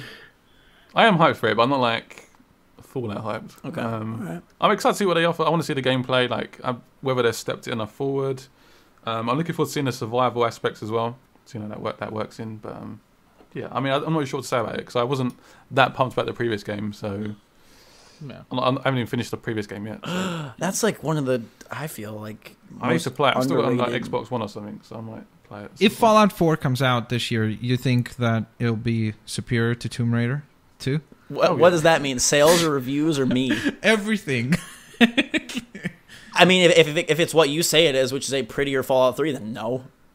It's gonna, dude. If Fallout 4 comes out this year, that's game of the year. Yeah, do you know why? Because I saw this on this drives me crazy. I saw a video of another very famous, a famous YouTuber. I'm not going to say that any of us are, but a very famous YouTuber that asked people, "What is your game of the year?" And everyone in the comments listed games that aren't out yet. So yeah, Fallout gets out. People say game of the year, even if they never play it. Like that's just kind of how. it goes. No. I just think that the quality and like based on the previous track record, I think. I just wonder how much cash Fallout has. Not cash as in like cha-ching, but cash like they built up so much cachet. Yeah, they built up so much of that that I just worry. I worry a little bit about games that have that going for them. Like a Destiny. Like that's a big thing. That the Bungie name made it what it is. Really, like the popularity wise, and. Say what you will, that game is not what they said it was going to be. I still like the game, but a name can take you so far. You know what I mean? And I think the Fallout name could take it very far. I have a little more faith there because Todd Howard seems like a guy that would not let something like shitty just release. Like I don't think he would. He seems much more concerned with his. It's like the pedigree of the people that are putting it out there. Like that's why I said I don't see Bethesda ever doing the thing of where it's a logo and that's it. And they're like bye. Like I just don't see that team doing that. Same thing like where when we have something that we expect from Naughty Dog or Valve, like usually it's a certain quality benchmark that you set them to. So I think that Bethesda will knock it out of the park. Again, even though it may not be something I'm super psyched for, I could totally acknowledge why that would be the game of the year. Now that we're talking about third party, I just want to bring up one stat. Okay. We're not gonna see any Konami. Yeah. Thank God. E3. I'm hearing there's a Metal Gear like preview event. Like they've done it already. They played the game and there's previews coming out during E3. So yeah, I heard about that too. But like, dude, no more Castlevania. Like, you could get a mobile version of it. A pachinko machine with little whip action on it. I don't know if you guys remember this, but I forget what event was happening, right? But there was like a 2 that flashed, and it was in the style of Metal Gear Revengeance. So everybody was saying, "Oh my God, there's a Revengeance 2 happening." That thing is never happening. Wait, which is it not? Metal Gear Revengeance 2. The one with Raiden. Yeah. Remember the slicing? The I'm still calling it Revengeance. It's Rising. Called yeah.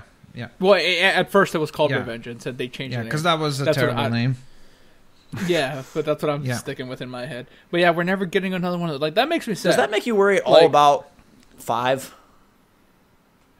Nah, I think 5 is what it is. Like, I think all this turmoil started way after the 5. I mean, 5 is done almost pretty much. So. Yeah, I think it sort of had something to do with them like wanting Kojima to do another one, and Kojima's like, no. No, like, okay, I think the company's just completely going in a different direction. I think they just... They are purely... Look, there's been so many things that have come out in terms of... we don't know the inside workings, you know what I mean? But there have been articles about the treatment of employees and all that. We can't get into that because we didn't experience that. But if that's happening, obviously that's wrong and it shouldn't be happening. But I think it's just a restructuring of the company. Like, look, they make their money from... pachinko and gambling machines, and then shifting their focus to what they said now they're going to make mobile games because they see that being the future. And from a financial standpoint, it is clear why many companies who maybe like look at it. Oh, hey, we could make a $150 million game, or we could make a game for $10 million, and then if we structure it properly and it develops an audience, we could make a lot of money in microtransactions and all that stuff. R.I.P. to Konami at E3. Let's touch on a few other companies that don't have conferences, and we'll kind of let the emails here guide us. Tanya writes in asking if we think we'll see anything from Valve. They're hoping for Portal 3. Oh, that would be awesome. I'm more excited about that. I don't think they're going to do anything at E3. Like, sorry. Yeah, historically Valve doesn't. But there is a PC conference. So is there any chance that... It's run by PC Gamer. There also is a leaked E3 presentation that has Gabe Newell making a world reveal. On like one of those like Jeff Keighley type shows. Steam machines coming, guys. I don't know. I think that, honestly, that's the only game that they could reveal, right? Like, look, Half-Life 3, it's not happening. Left 4 Dead 3. I bet that releases this year. I wouldn't even be surprised if it's an Xbox One exclusive. I would be surprised if that thing exists. Why would it be an Xbox One exclusive? Because Steam is like a mammoth. Okay, yeah, Steam and Xbox One. Who needs Sony? So console exclusive. Yeah. Yeah, I bet Left 4 Dead 3. I would love to see Portal 3. What was the last game they put out? Valve. That'd be my 2, one. I then. think. All right, just like your one is BioShock. If we get Left 4 Dead 3, I'm happy. Wow, Definitely, really? yeah. I would way prefer Portal 3. Is everybody here prefer Left 4 Dead 3 versus Portal 3? What do you pick? Portal, but I don't think we're getting I'd prefer Portal. I just don't think it's happening. Yeah, I prefer not? it too, but Why did it not sell well? Why would they not do another Portal? They're so weird with their game design. And there's been no talk of it. Left 4 Dead 3 has been seen like in some doc. I mean, I would love it. I would way rather have another Portal. Those games are amazing. Didn't they do the first Left 4 Dead like a year after the original came out? It's like really quickly. I don't know. The problem with Left 4 Dead is like, what can they do? Like, you know what I mean? Capitalize on what Evolve didn't do. Do customization and stuff. I wouldn't be surprised then if they do Left 4 Dead 3, it's free to play. And then they'll do like a character, like buy zombies and buy guns. I want to buy outfits for Zoe. I want to buy. No, you don't. Yes, I do. I love that kind of stuff. You got too much money, then. I love that stuff. Oscar writes in, and he is giving us special greetings from Sweden. So big shout out to Sweden, even though they didn't make Witcher 3 like Gabe thought. Oscar wants to know what, and this was echoed by Chandler from Atlanta, Hotlanta, and Spicy Sweden. Both curious what we think Rocksteady's next project will be. If they're going to do like a Justice League game. Yeah. Yeah, I 100% see at the end of Arkham Knight they tease like Superman or something like that. Okay. Like he flies through the sky or something, and people are like, "Who's that?" You know, something like that. I think a Justice League game is hard to make. I think we might get a Superman game. Oh no, a Superman game is so much more challenging. Give us the Flash. Give us the Flash instead. I doubt it. I want to see Who's playing a Justice League game? Flash is really good. Yeah. There were rumors of them doing like a Silver Age styled Justice League game that's going to be like set prior to like Arkham and everything. I think that those rumors maybe had some truth to them. Like I wouldn't be surprised if they've been working on that style of game, like in Justice League format. And I honestly think if they do a Justice League game, they very easily could make Superman the bad guy. Like they do a thing where he's controlled and he's the big baddie in the game. Who are you in that game? You played the other members of the Justice League. More than one character. All of them? Yeah. Well, they'll rotate around, and you don't have to do like the entire Justice League. You could do like a core 5 or something. You know, I just think the problem with doing the whole Justice League thing is Superman. He's the big monkey wrench you throw in there because. Unless he's the bad guy. That's what I'm saying. That's why he'll be the bad guy, because it's impossible to make a game where you don't feel overpowered as Superman. Like he's just his character set and his ability set. Just he's gonna be so overpowered all the time. So you think there's any chance Rocksteady says, "Hey, we've done licensed stuff for the last 10 years. Basically, we want to kind of develop our own game, show our chops on something." Yeah, they could say that, but Warner Brothers is going to say, "Get back in there and get to work on Justice League." Yeah, we had a fun email. Speaking of Warner Brothers, from Lachlan Martin, who writes in saying that he looked back and saw that Claw was developed by Monolith Studios, the same Monolith that made Shadow of Mordor. So maybe we'll get a Claw 2 or Claw 3 announcement at E3 this year. No. Shadow of Mordor -Claw -. Listen, you got to go. play that game. It's a good game. I'm serious. It's a hidden jam. It's a true jam. Now, we know that Rockstar doesn't typically do anything in E3, but Mason wanted to know what we think we'll see next from Rockstar. He says, rumors that it could be a new IP, talks about the canceled Agent title, Bully, Red Dead. He hopes that they go into the sci-fi genre for the first time, but what do you think we'll get as their next big project? Do you say Rockstar? Red Dead. Yeah. Yeah.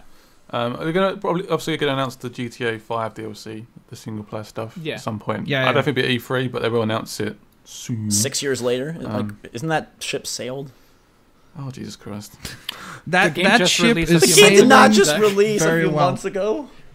Zach, that's a brand new game. No, on the PC it did release a few months ago. I know. That's why I'm messing with it. I would love to see them give us either their Agent game or something totally new. I mean, it's fun to have like RDR3, GTA 6, blah, blah, blah, blah, Bully 2, but I don't know. They have so much money. It's like take a risk at a certain point. I think it could be very interesting to see. They have very good story and character chops. I don't like usually where they go with them, but I really respect how well they're able to flesh that stuff out. And so doing something new, maybe it gives them an opportunity to actually appeal to me for once, which would be really cool. I'm not sure if we ever get one, but I like Max Payne a lot. A fourth Max Payne? Yeah, I think that could be cool. 500th Max Payne. No, I'm joking. That last game was actually quite fun. It's on there. 3? Yeah, but I don't think we... I think they're done. Whoa. Slow-mo killing. What the hell? Oh. What happened there? Whoa. Someone lagged down. Yeah, we're good. Keep this going. Keep going. All right. Another email comes in from, and I'm going to butcher this name. I'm so sorry, but Shahuria says, hello, Splat God, Zach, Claw, Milkbag Max, Ketchup, Destiny, Gabe, and we'll throw Game Riot in there. Long-time listener since before episode 0. I go by both Sharier and Jimmy. Don't ask why. It's good to know. Calling you Jimmy. So they talk about No Man's Sky, and that's something that I don't think we've really touched on. Well, we touched on a little bit with Sony. Where am I going with this? What did I have no you just want to know what it is. I do want to know what that game? But, okay, here's what I wanted to get to from this email. Sorry, it's quite long. Want to know our prediction on what coming out of E3 will be the superior VR headset. Oculus, Valve's thing, Project Morpheus, or HoloLens. Like, walking out of E3, do we have a prediction for which one kind of steals the show, or are they all sort of just, like, level out? Question. Is a VR headset going to steal not steal the show from everything else, but VR people. Well, HoloLens is AR, they're saying. So okay. Yeah, so that's going to be... That's for those of you that don't know, just augmented reality. Yeah. So basically it's going to be different. Yeah. Well, I mean, it's supposedly going to be different. I think, honestly, out of all of them, didn't they come out with a price for... Oculus. Yeah, Oculus. The retail version. Yeah. So, how much was it? Was it 1,300? I have no idea. I haven't looked into it. I've since I got the second set, and I just didn't like it. Yeah. So I think completely fell off. Big problem that they recently announced is the minimum or like the recommended specs. Yeah, they are like they said like a crazy PC. Only like 2% of Steam users have a PC that can use that, so that's already not mainstream. Oops. No, it's not mainstream. It's for the hardcore. The hyper hardcore. And the hard. And again, I don't think the hardcore want to sit there with a headset on and fucking, I don't know, it's dumb, sort of. So none of them. That's our answer. I think Morpheus is the one that's most likely to like have some sort of game application, but not on a scale up to par of like Oculus. What, you say Morpheus, not Oculus? Because Oculus... Oculus is too... Yeah, you can't make it work on consoles, isn't it? Morpheus is going to work on the PS4. There's so many more PCs. Okay, all right. Maybe Thomas McCoy writes if you can pick up the Morpheus, and just plug it in and it works, that's a big, like, even if it's like got no wires, that'd be a pretty big deal. For sure. Sorry. Thomas McCoy writes in, he's a long-time listener, many-time writer. He mentions a bunch of games he's excited for, everything from Dead Island to Tacoma, which is the new Gone Home Team's project. But he mentions in the middle Telltale and how he's very excited for Walking Dead Season 3, which was confirmed to come... Next year sometime. Like, what is the state of Telltale after E3? But they did say that they're going to do something big with Walking Dead also. No, they didn't say something big. They said they're doing something. No. They said expect something big. So I don't know what that. It's just means. going to be another episode. It's going to be like a filler episode. Maybe they do like what they did, the 400 days thing, that type of thing. So with their Minecraft, their Marvel, their Walking Dead season Game 3, of Thrones, Borderlands, Wolf Among Us. They still got to finish. Wolf Among Us is done for now. I mean, like, man, they need to have their own conference, for goodness sake. Like, get the Telltale conference, because they've got so many properties. All the games look the same. Which one of those are you, like, most likely to play or want to play? Of all? Marvel. Really? I'm a Marvel, I like comic books. Not more than Walking Dead Season 3? Yeah, I just had 2 of them. I've never had a Marvel one. I would like to see a Marvel one, because I think their team has like good writers, so I think it would be an interesting... Because I think they could do kind of like what Marvel is missing and like create an interesting villain. And like I just think about like Walking Dead, where they have the awkward action scenes where it's like shoot the gun, weird stutter load screen. So Marvel's like weird stutter load screen punch. With Marvel, who knows? Maybe they'll adapt new gameplay, right? Yeah, maybe. So it's the one that could warrant to that. I think the other one that's going to be interesting is actually Minecraft, because I think that's going to be the interesting one. Like, how do they do narrative for that? Because it's going to be interesting in terms of like, do they do like Steve and then you create your own character literally, because he can't, like, he doesn't have a personality specifically. He's just known as Steve. So what do they do? I didn't even know there was a Steve in Minecraft. Maybe they just like sign on all the Minecraft YouTubers and get them to voice their own little characters, and that would probably honestly sell billions of copies. That's pretty crazy. Be careful who you hire. All right, Steven, move on. Steven, about a new IP for Telltale Games? Didn't they announce they're going to do something for themselves, like a new IP completely? Is that not? They need to take a break. They need to sit down and take a few deep breaths. And take the summer off. Calm the freak down. I don't know. As long as the quality is good, that's what I say. I know that we could like pick on them, like, oh, how many games they're doing, but look, factually, if we look at the review scores for Game of Thrones, Borderlands, they're making well-written games. So just fix their engine. That's my complaint. Fix your engine that you're selling. PC 10 engine games. works fine. Just saying. No, it doesn't. That's a lie. It does. No, it doesn't. It works better than the console version. Better. I wouldn't say it works fine. Like, save files get randomly lost. There's still all this stutter. Like, there's still issues. I don't have issues. And it's not. And it's. I don't have a lower end PC. It's not that. Like that game. Those games. Breaking news before we get to our next email. I just got an email letting me know that today, May 22nd, is the 35th birthday of Pac-Man, and Bandai Namco is now kicking off a multitude of festivals to commemorate the 35th anniversary of Pac-Man. Jesus. Ooh. Okay, I'm now seeing this email too. I wanted to see these festivals. Year of Luigi, eat your heart out, huh? that film's coming out, isn't it? That Pac-Man. If you treasure any found Pac-Man memories of your own from the past 35 years, we hope you share them with someone special today and make some new ones together. Oh, great. So they're not organizing anything. They're like, hey, listen. Go make your own memories. Listen, if you like Pac-Man, please make a game for him. I'll tell you this, and I know all of you are going to love this. The newly updated Pac-Man is currently available for $6.99 on the App Store for iPhone, iPad, and iPod Touch. A free trial version of the game Pac-Man Lite is also available on the App Store. Did you know that? No, I didn't know that. I do know it guys. now, though. Thank you for that informative minute. Steven brings us a very good question that I want to just sink our teeth into. He says he's another Canadian milk bag user, so we already love him. And he's hopeful that Sunset Overdrive 2 gets some mention. I don't know about that. But perhaps. But the thing he brings up is that he says, I don't really enjoy remasters, but there are 2 that I would like to see. The rumored Arkham bundle and the wanted BioShock Trilogy remaster. Do you think we get these games, and which remasters would you like to see, if any? I'll play BioShock all over again. I would play Batman again. A remastered for sure. Yeah, I would, because I'm a huge Batman fan. Okay, the problem with Batman is that City, Origins, and Night are the same game. No, they're not. That's not. So you could play true. Asylum again, I guess, but. Hey, listen, they're very different. All right, I forgot. No. Origins has no one in the streets because of snow, whereas City has no one in the streets because it's nighttime and there's criminals. City is set. Arkham Knight has no one in it because. Hey, listen, City's not set in Gotham City. It's set in a sector of Gotham City that's established as a quarantine zone. It doesn't have people in the streets because it's all criminals. Is Poison Ivy in this one? Arkham Knight? I would imagine, sure she'll be somewhere in there. I think the weird thing about the Batman thing is like, if it comes out, it's going to come out after night, which is just So very strange. strange. Because usually if you do a bundle, you'll do it right before. So it's like, hey, here you go, catch up on this, and then play the new one. So I don't know. It's weird that if the rumors are true that it's coming out after, that's a bit strange.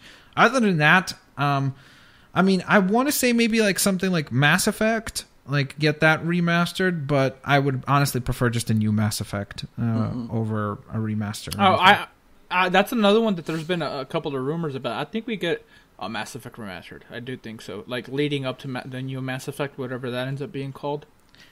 Like, I mean, we've proven over and over again that it's okay to sell us backwards compatibility. Like, people are okay with it.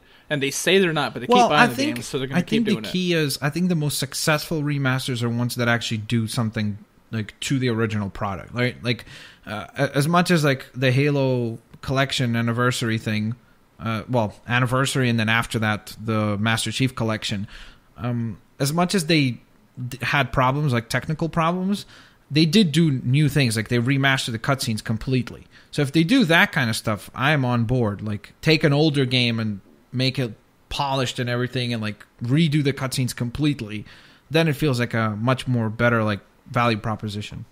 Not like Last of Us remastered, where it's just 60 frames per second, basically. Yeah, that's pretty much it. You get more. Scott, I don't know if you know this, but every extra frame they can charge you another $10. I don't know. Wow. Gabe or Scott, any remasters you'd love to see? Uncharted, maybe. Honestly, a Fallout one as well. Fallout Free remastered, even 1 and 2. Now, for me, the only way I'll play a remaster is I haven't played the game in a long time. So BioShock, I haven't touched like BioShock 1 or BioShock 2 since they came out. Same with Mass Effect. I haven't touched Mass Effect 1 or 2 since they came out. So I think those two would be fine for me. I find it really hard for me to want to double dip on anything, especially if I've already played it. So for me, it would be ones that I haven't I've never played. Okay. I guess, like, now I get to experience a better version of it or something. So Claw remastered. Yeah, Claw. Absolutely. What is this Claw game you keep going? I have no idea. It's Max's favorite game of all time, starring it's pirate cat. It's a good game. Play it. What's it called? I'm gonna type this thing on. It's called Claw. It was released by Monolith. Good luck finding it. And it's. I'm just getting pictures of claws. So type Claw in Claw. Monolith. It's made by Monolith. Yeah, Monolith or Claw game. It should. You should I'm be able hoping to for a find it. Splatoon remaster at E3. Oh, already? No, I want the colors to be. In terms of games that I would like to see prettier, I guess, like a Dead Space trilogy or BioShock trilogy would probably be the two that I would like. Dead Space, I would love that. I Dead think those would be benefit cool from graphical, upheavals or whatever you want to say. We have a funny question here from. I've never seen Claw gameplay. I'm looking at it now. This is so weird. It's incredible. What happened there? Sorry, that's my fault. I pulled my headphones out. Oh, okay. Because he was so psyched by the Claw images. He was like, "Oh my god, this looks tremendous." I mean, you're a pirate cat fighting like bandit dogs. So it had one of the best box arts ever. So it's just this weird cat. You have to play it. It's a good game, or at least it was a good game when I was playing it as a kid. So. I believe you. This email comes in from Smash Brown. Oh, Smash Brown. Kind of like Hash Brown, but Smash Brown. Gabe needs to try ketchup. There needs to be a group effort or a serious sit down and talk about your fears episode to encourage Gabe to try this. Listen, if Elder Scrolls gets announced, Gabe is trying ketchup. That's he right. said it. So sure. That is whatever. And then I really liked his. That is whatever. Great. Because Zach knows it's not happening. I think he's starting to understand how Gabe has some strange things. We've heard about all his like psycho killing fantasies this episode. Yeah. Oh my god. I'm kind of scared. I'm not gonna kill Scott. I just like watching him, guys. From his window. I don't think that makes it better. I think that makes it worse. No, wait. To be clear, guys, I don't. Some people might get confused. I don't live anywhere near Scott. So Texas is just funny speak for right outside Scott's house. Yeah, it's an acronym. I don't want people to think that all this is real. I feel like I need to like make that abundantly clear. We're in different continents. So what's that motorbike thing about? I heard on the news. That was in Texas, wasn't it? Yeah. The sort of motorbike gang thing. All the 9 dead from biker psychos. Jesus, I was like, Gabe, you're dude. right. Yeah, because of course there's only like 25 people in Texas. Look, guys, I can't speak about an ongoing investigation. Talk to my lawyer. Wow. I'm joking. Wow. I'm joking. No, Or but are you? no, I'm fully joking. I've never even seen a movie. I'm joking. I've seen more. Let's bring this back together, and let's each give our 3 biggest wants from third parties. They can be crazy or they can be realistic, but each of us go through 3 games that you are really hyped for and really want to see at E3, whether they've been announced or not. Starting off with you, Texas Gabe. Okay. All right. Top 3. Zelda. Zelda is not a third-party game. Oh, third party only. Oh, I didn't hear that. I'm sorry. Okay. Hitman. Okay. Wow. Splinter Cell. Hitman, Splinter Cell. You said third party, and I want Mass Effect to be cool. Some Mass Effect, yeah. Okay. Go to Scott next. I gotta think. Fallout 4, of course. Okay. Just Cause 3. I'm quite hyped for. I'm trying to think of all the games to get for every game. There's so many games. What else? Syndicate. Splatoon 2. Evolve 2. Splatoon is not a third-party game. It will be when it goes multi-platform after its resounding success. Because Nintendo sold nothing, so they thought, we're going to scrap this IP. Terrible.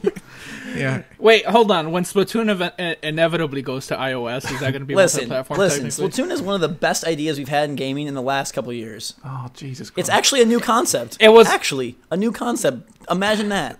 Zach, if you overhype it, it's going to be a lot more difficult to defend it later. So, like, listen to him. Listen to him. Listen to him. He's saying Splatoon is what? Say that again. One of the freshest ideas and concepts we've. No. That's not. That's in not the what last 5 years. That's not what you said. I said something like that. You said it's like the best idea or some shit. Like I think it's very genius. They twisted the shooter multiplayer gameplay a little bit on its head, and now the focus is on spraying the level instead of spraying your opponent. You don't even get points for spraying your opponent, but there's strategic implications to killing your opponent. It's got colorful visuals, whiz-bang characters. It almost sounds like you rehearsed this, like in the mirror every night. He's like, it's got good implications. He has to rattle off all the points quickly. He's like, before people lose, come on. Okay, so Fallout 4, what were your other 2? Fallout 4, Just Cause. I'm going to go with Tomb Raider as well. All right. Tomb Raider, even though he hasn't finished the other one. Okay. For me... I want to see more of it. I want to be... golly. Well, play the first one. Like, play this one. And then I played the previous two. This is a dilemma. This is a great little tangent here. Do you guys ever have that feeling where you're like, man, this new game's coming out, I should probably play the last one, but I don't want to play it because then it'll kind of feel the same and almost spoil the new one? You ever run into that? The Witcher. It just happened with The Witcher. Yeah, The Witcher. I played 2 or 3 hours of The Witcher 2 right before, and now I wish I didn't play them because I still have no context for anything. Yeah. Well, I mean, look, they even removed the 3 off the box. Like they did, like Witcher, the Claw Mark, and it's Witcher Claw. Wild Hunt. Yeah, everything comes back to Claw. For me, I would say I would really, really like to see more of Kingdom Hearts 3. That would be really cool. I'd like to see more Mass Effect, more than just concept art. And then my last game. I'm surprised neither of you said PvZ. Well, we can't say. Yeah. It's hard. All right. Okay. Sorry. All right, my bad. So, I would say probably Mirror's Edge. I would probably say. So it's surprising. I have 2 EA games. Oh, it's a lot of EA love right there. I'm going to go with Mirror's Edge because I really love the first one. I'm going to go with BioShock because I would fall over and spin on the floor. You really want another BioShock not done by Ken Levine? Yes. I love the world, and I just... I love all the worlds. I love the universe. I love all the worlds, all of them. I think that is one of the greatest... They get me. Like, me and BioShock, if we sat down... I really like the characters they explore in Burl at Sea Part 2. Like, it's really... You're so superfluous when it comes to... I am not. BioShock... Zach, what did you think about Burl at Sea Part 2? I really like the part where you play as Elizabeth, and you have a crossbow. Dude, that's my favorite part, too. So BioShock, and then I'm going to throw 2 more in there for 4, because why not? That's cheating. Then I demand I get another. Okay, well, Mass Effect's on my list fine. as well. I'm not going to say Tomb Raider then because everyone already knows I love it, so I don't even need to say it. Technically, is that third party? Because it's developed by a third party, but it's going to be exclusive for its first year. So technically, that's a loophole. It's third party. So no Tomb Raider then. I'm going to say... Wait, what did I say? BioShock, Mirror's Edge. I'm really struggling between Dead Space and Left 4 Dead 3, but I guess I'll go with Dead Space because we don't get enough single-player linear games. Unless Dead Space is like... Who says open world Dead Space. You can be the necromorph. There's something weird about Dead Space, though. I don't know. Maybe I'll say Left 4 Dead 3 because I feel like Dead Space, man, when they talk about that marker stuff, I'm worried it's going to get in my head. Like, nice. if you ever were going to have a movie scary, though. In real life, the movie in real life is that Dead Space is really like infiltrating our minds with this like cult nonsense. Zach, me and you got to have a contest. We got to sit us down, me and you, and we got to see who has the most stupid fears because both our fears are very stupid. Like, you have the whole airplane thing, which is very weird. And I get some people are scared of flying, but you're not even scared of flying. I'm scared of getting blowed up. Yeah. And every other little fear that we won't get into, they're dumb. Just like mine are even stupider. Like mine Fearcast coming next week. But now, I haven't done it for 2 weeks, so I felt like with Scott here, we got to show him the most beautiful city in the world. Welcome to Hype City before we wrap things up here today. This is the part of the show where we pick our most anticipated hyped thing. Scott, you don't even have to pick a game. You could pick a movie. You could pick tonight's meal. You could pick Pharell, whatever you want to pick. But there's beautiful buildings. There's luscious resorts. Fixing your steering wheel. Yeah. We'll let you go first. I'm really hyped for just generally going to E3 in LA. That's what I'm hyped for. So I'm getting excited. I know it's quite a long way away yet, but how long does it get? How long does it take you to get Probably there? 14 9 hours or something. 11 to 14, right? Something like that. No, 9 hours. 9 hours. Wow, that's a long time. Yeah. I use super planes. Oh, super planes. Yeah, you just phase over there. That's it. Yeah. Doctor Who's TARDIS. That's what he uses. Yeah, no, he comes over here in a phone booth. He just flies. That's great. Fastest E3 way of is transportation. incredibly exciting, and we're like 24 days away. So I'm so hyped for that. I'm gonna meet you again, GhostRobo. And Gabe. And Mac. We can take some more of our awkward pictures, like hugging the walls, like we did last year. Yeah, that was all good. You guys hug the walls? Oh, you guys do wall selfies? Is that No. Like I was like, Scott's like, let's take a picture. It's like, oh, hey, we're together. You said let's take a picture. I was walking off. I wanted to take the picture with me, like chest up against one side of the hallway in the hotel, him chest up against the other side, and that was our together photo. Yeah. Sounds romantic. There's a lot of cool stuff moving happening. on to Gabe's Hype City, because that was a little awkward. Fine, Max, you won't get a hug, okay? Stay away. He wanted to take a picture where he's hugging a wall on one side, and there's another person hugging the wall. It was artsy, okay? What is it, like Charlie's Angels or something? What do you... It was artsy. Oh, okay. Was it artsy? It was artsy. I'm pulling up this picture while you give us your Hype City, buddy. Okay, go, Gabe. What are you hyped for? Wait. Oh, someone else. I gotta think. Okay, go. You have? I want to see Matt. You guys see this photo there? It's nice and big. Wow. What's artsy about that? Nice. What are we doing? That's a very good question. You're in a hotel. That's a very good question. I would like to know what you were doing prior to that caused you to want to do that, because that's just... I took Scott to Whole Foods. That's what we did. I know you don't drink, but it seems like you guys went to the bar for a little too long. I've never been to a bar. I know you. Yeah, I know. He got drunk on Whole Foods. That's it. I've never seen a Whole Foods. We're gonna go there. I've never had a meal that was... I'm going to buy it for you and make you eat it and enjoy it. That's so sad. Like, I wish when he said that, it just said, America. I live in Texas, dude. We don't make healthy food over there's some things that are healthy. You can have healthy barbecue, kind of. Do you have vegetables? Do you have fruit? Vegetables and fruit. Water? I drink a lot of water. I drink like 2 gallons. There's also an internet where you could order like any food, really. Well, look, I don't mess with There is an okay? internet. There's multiple internets, and then there's one that you can actually order. My Hype City stop is going to be the same as Gabe's. The Mad Max, after seeing that movie, like, I am so hyped for that game. That's what I was going to say. I'm hyped for the game.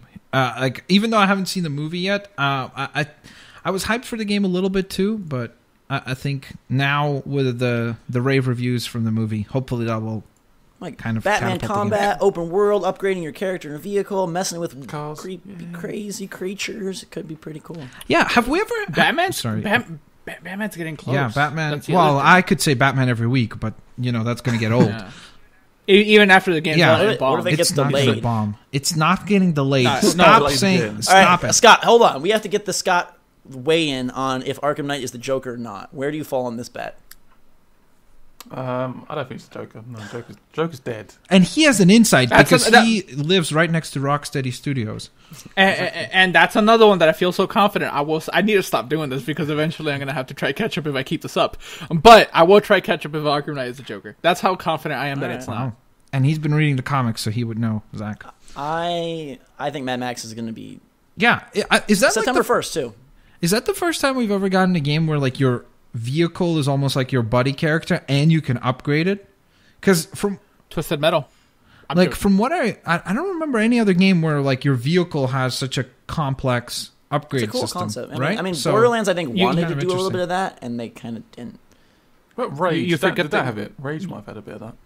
And it's similar to Rage in terms of post-apocalyptic and kind of same thing. Max is just forgetting the one classic, Banjo-Kazooie Nuts and Bolts. Banjo-Kazooie. I hope we get a new Banjo at E3. Rare's doing something. Yeah.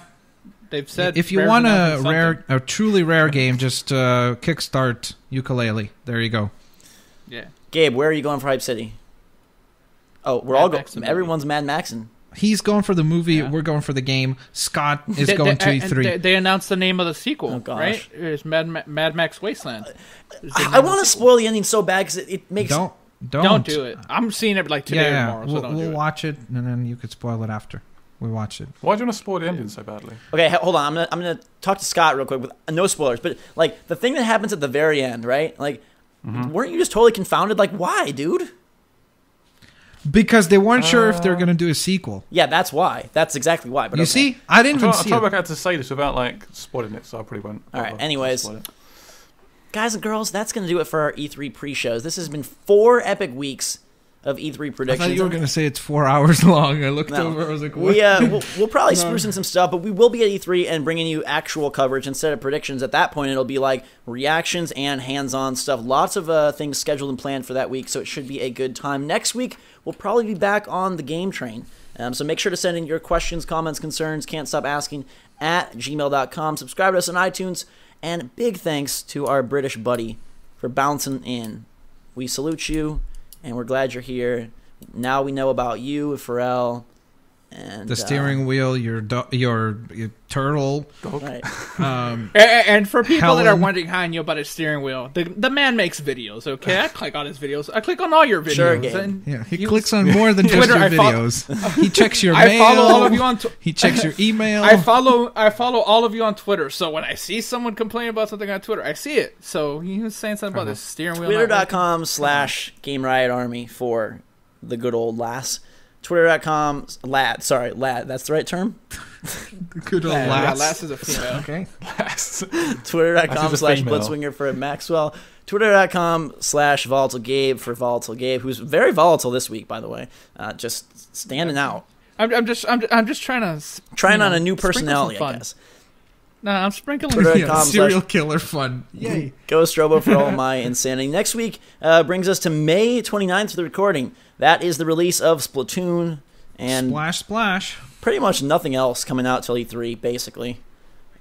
Wait, it was something not dropping the same day as Splatoon? No, not in our world. We're going to be talking about Splatoon over the next 6 weeks, guys. So we hope that you guys enjoy the coverage for Splatoon. Dude, we would have to talk about one map a week. We've got Magicka 2 comes on PS4 next week if there's any interest there. Ultra Street Fighter 4 re-released on PS4.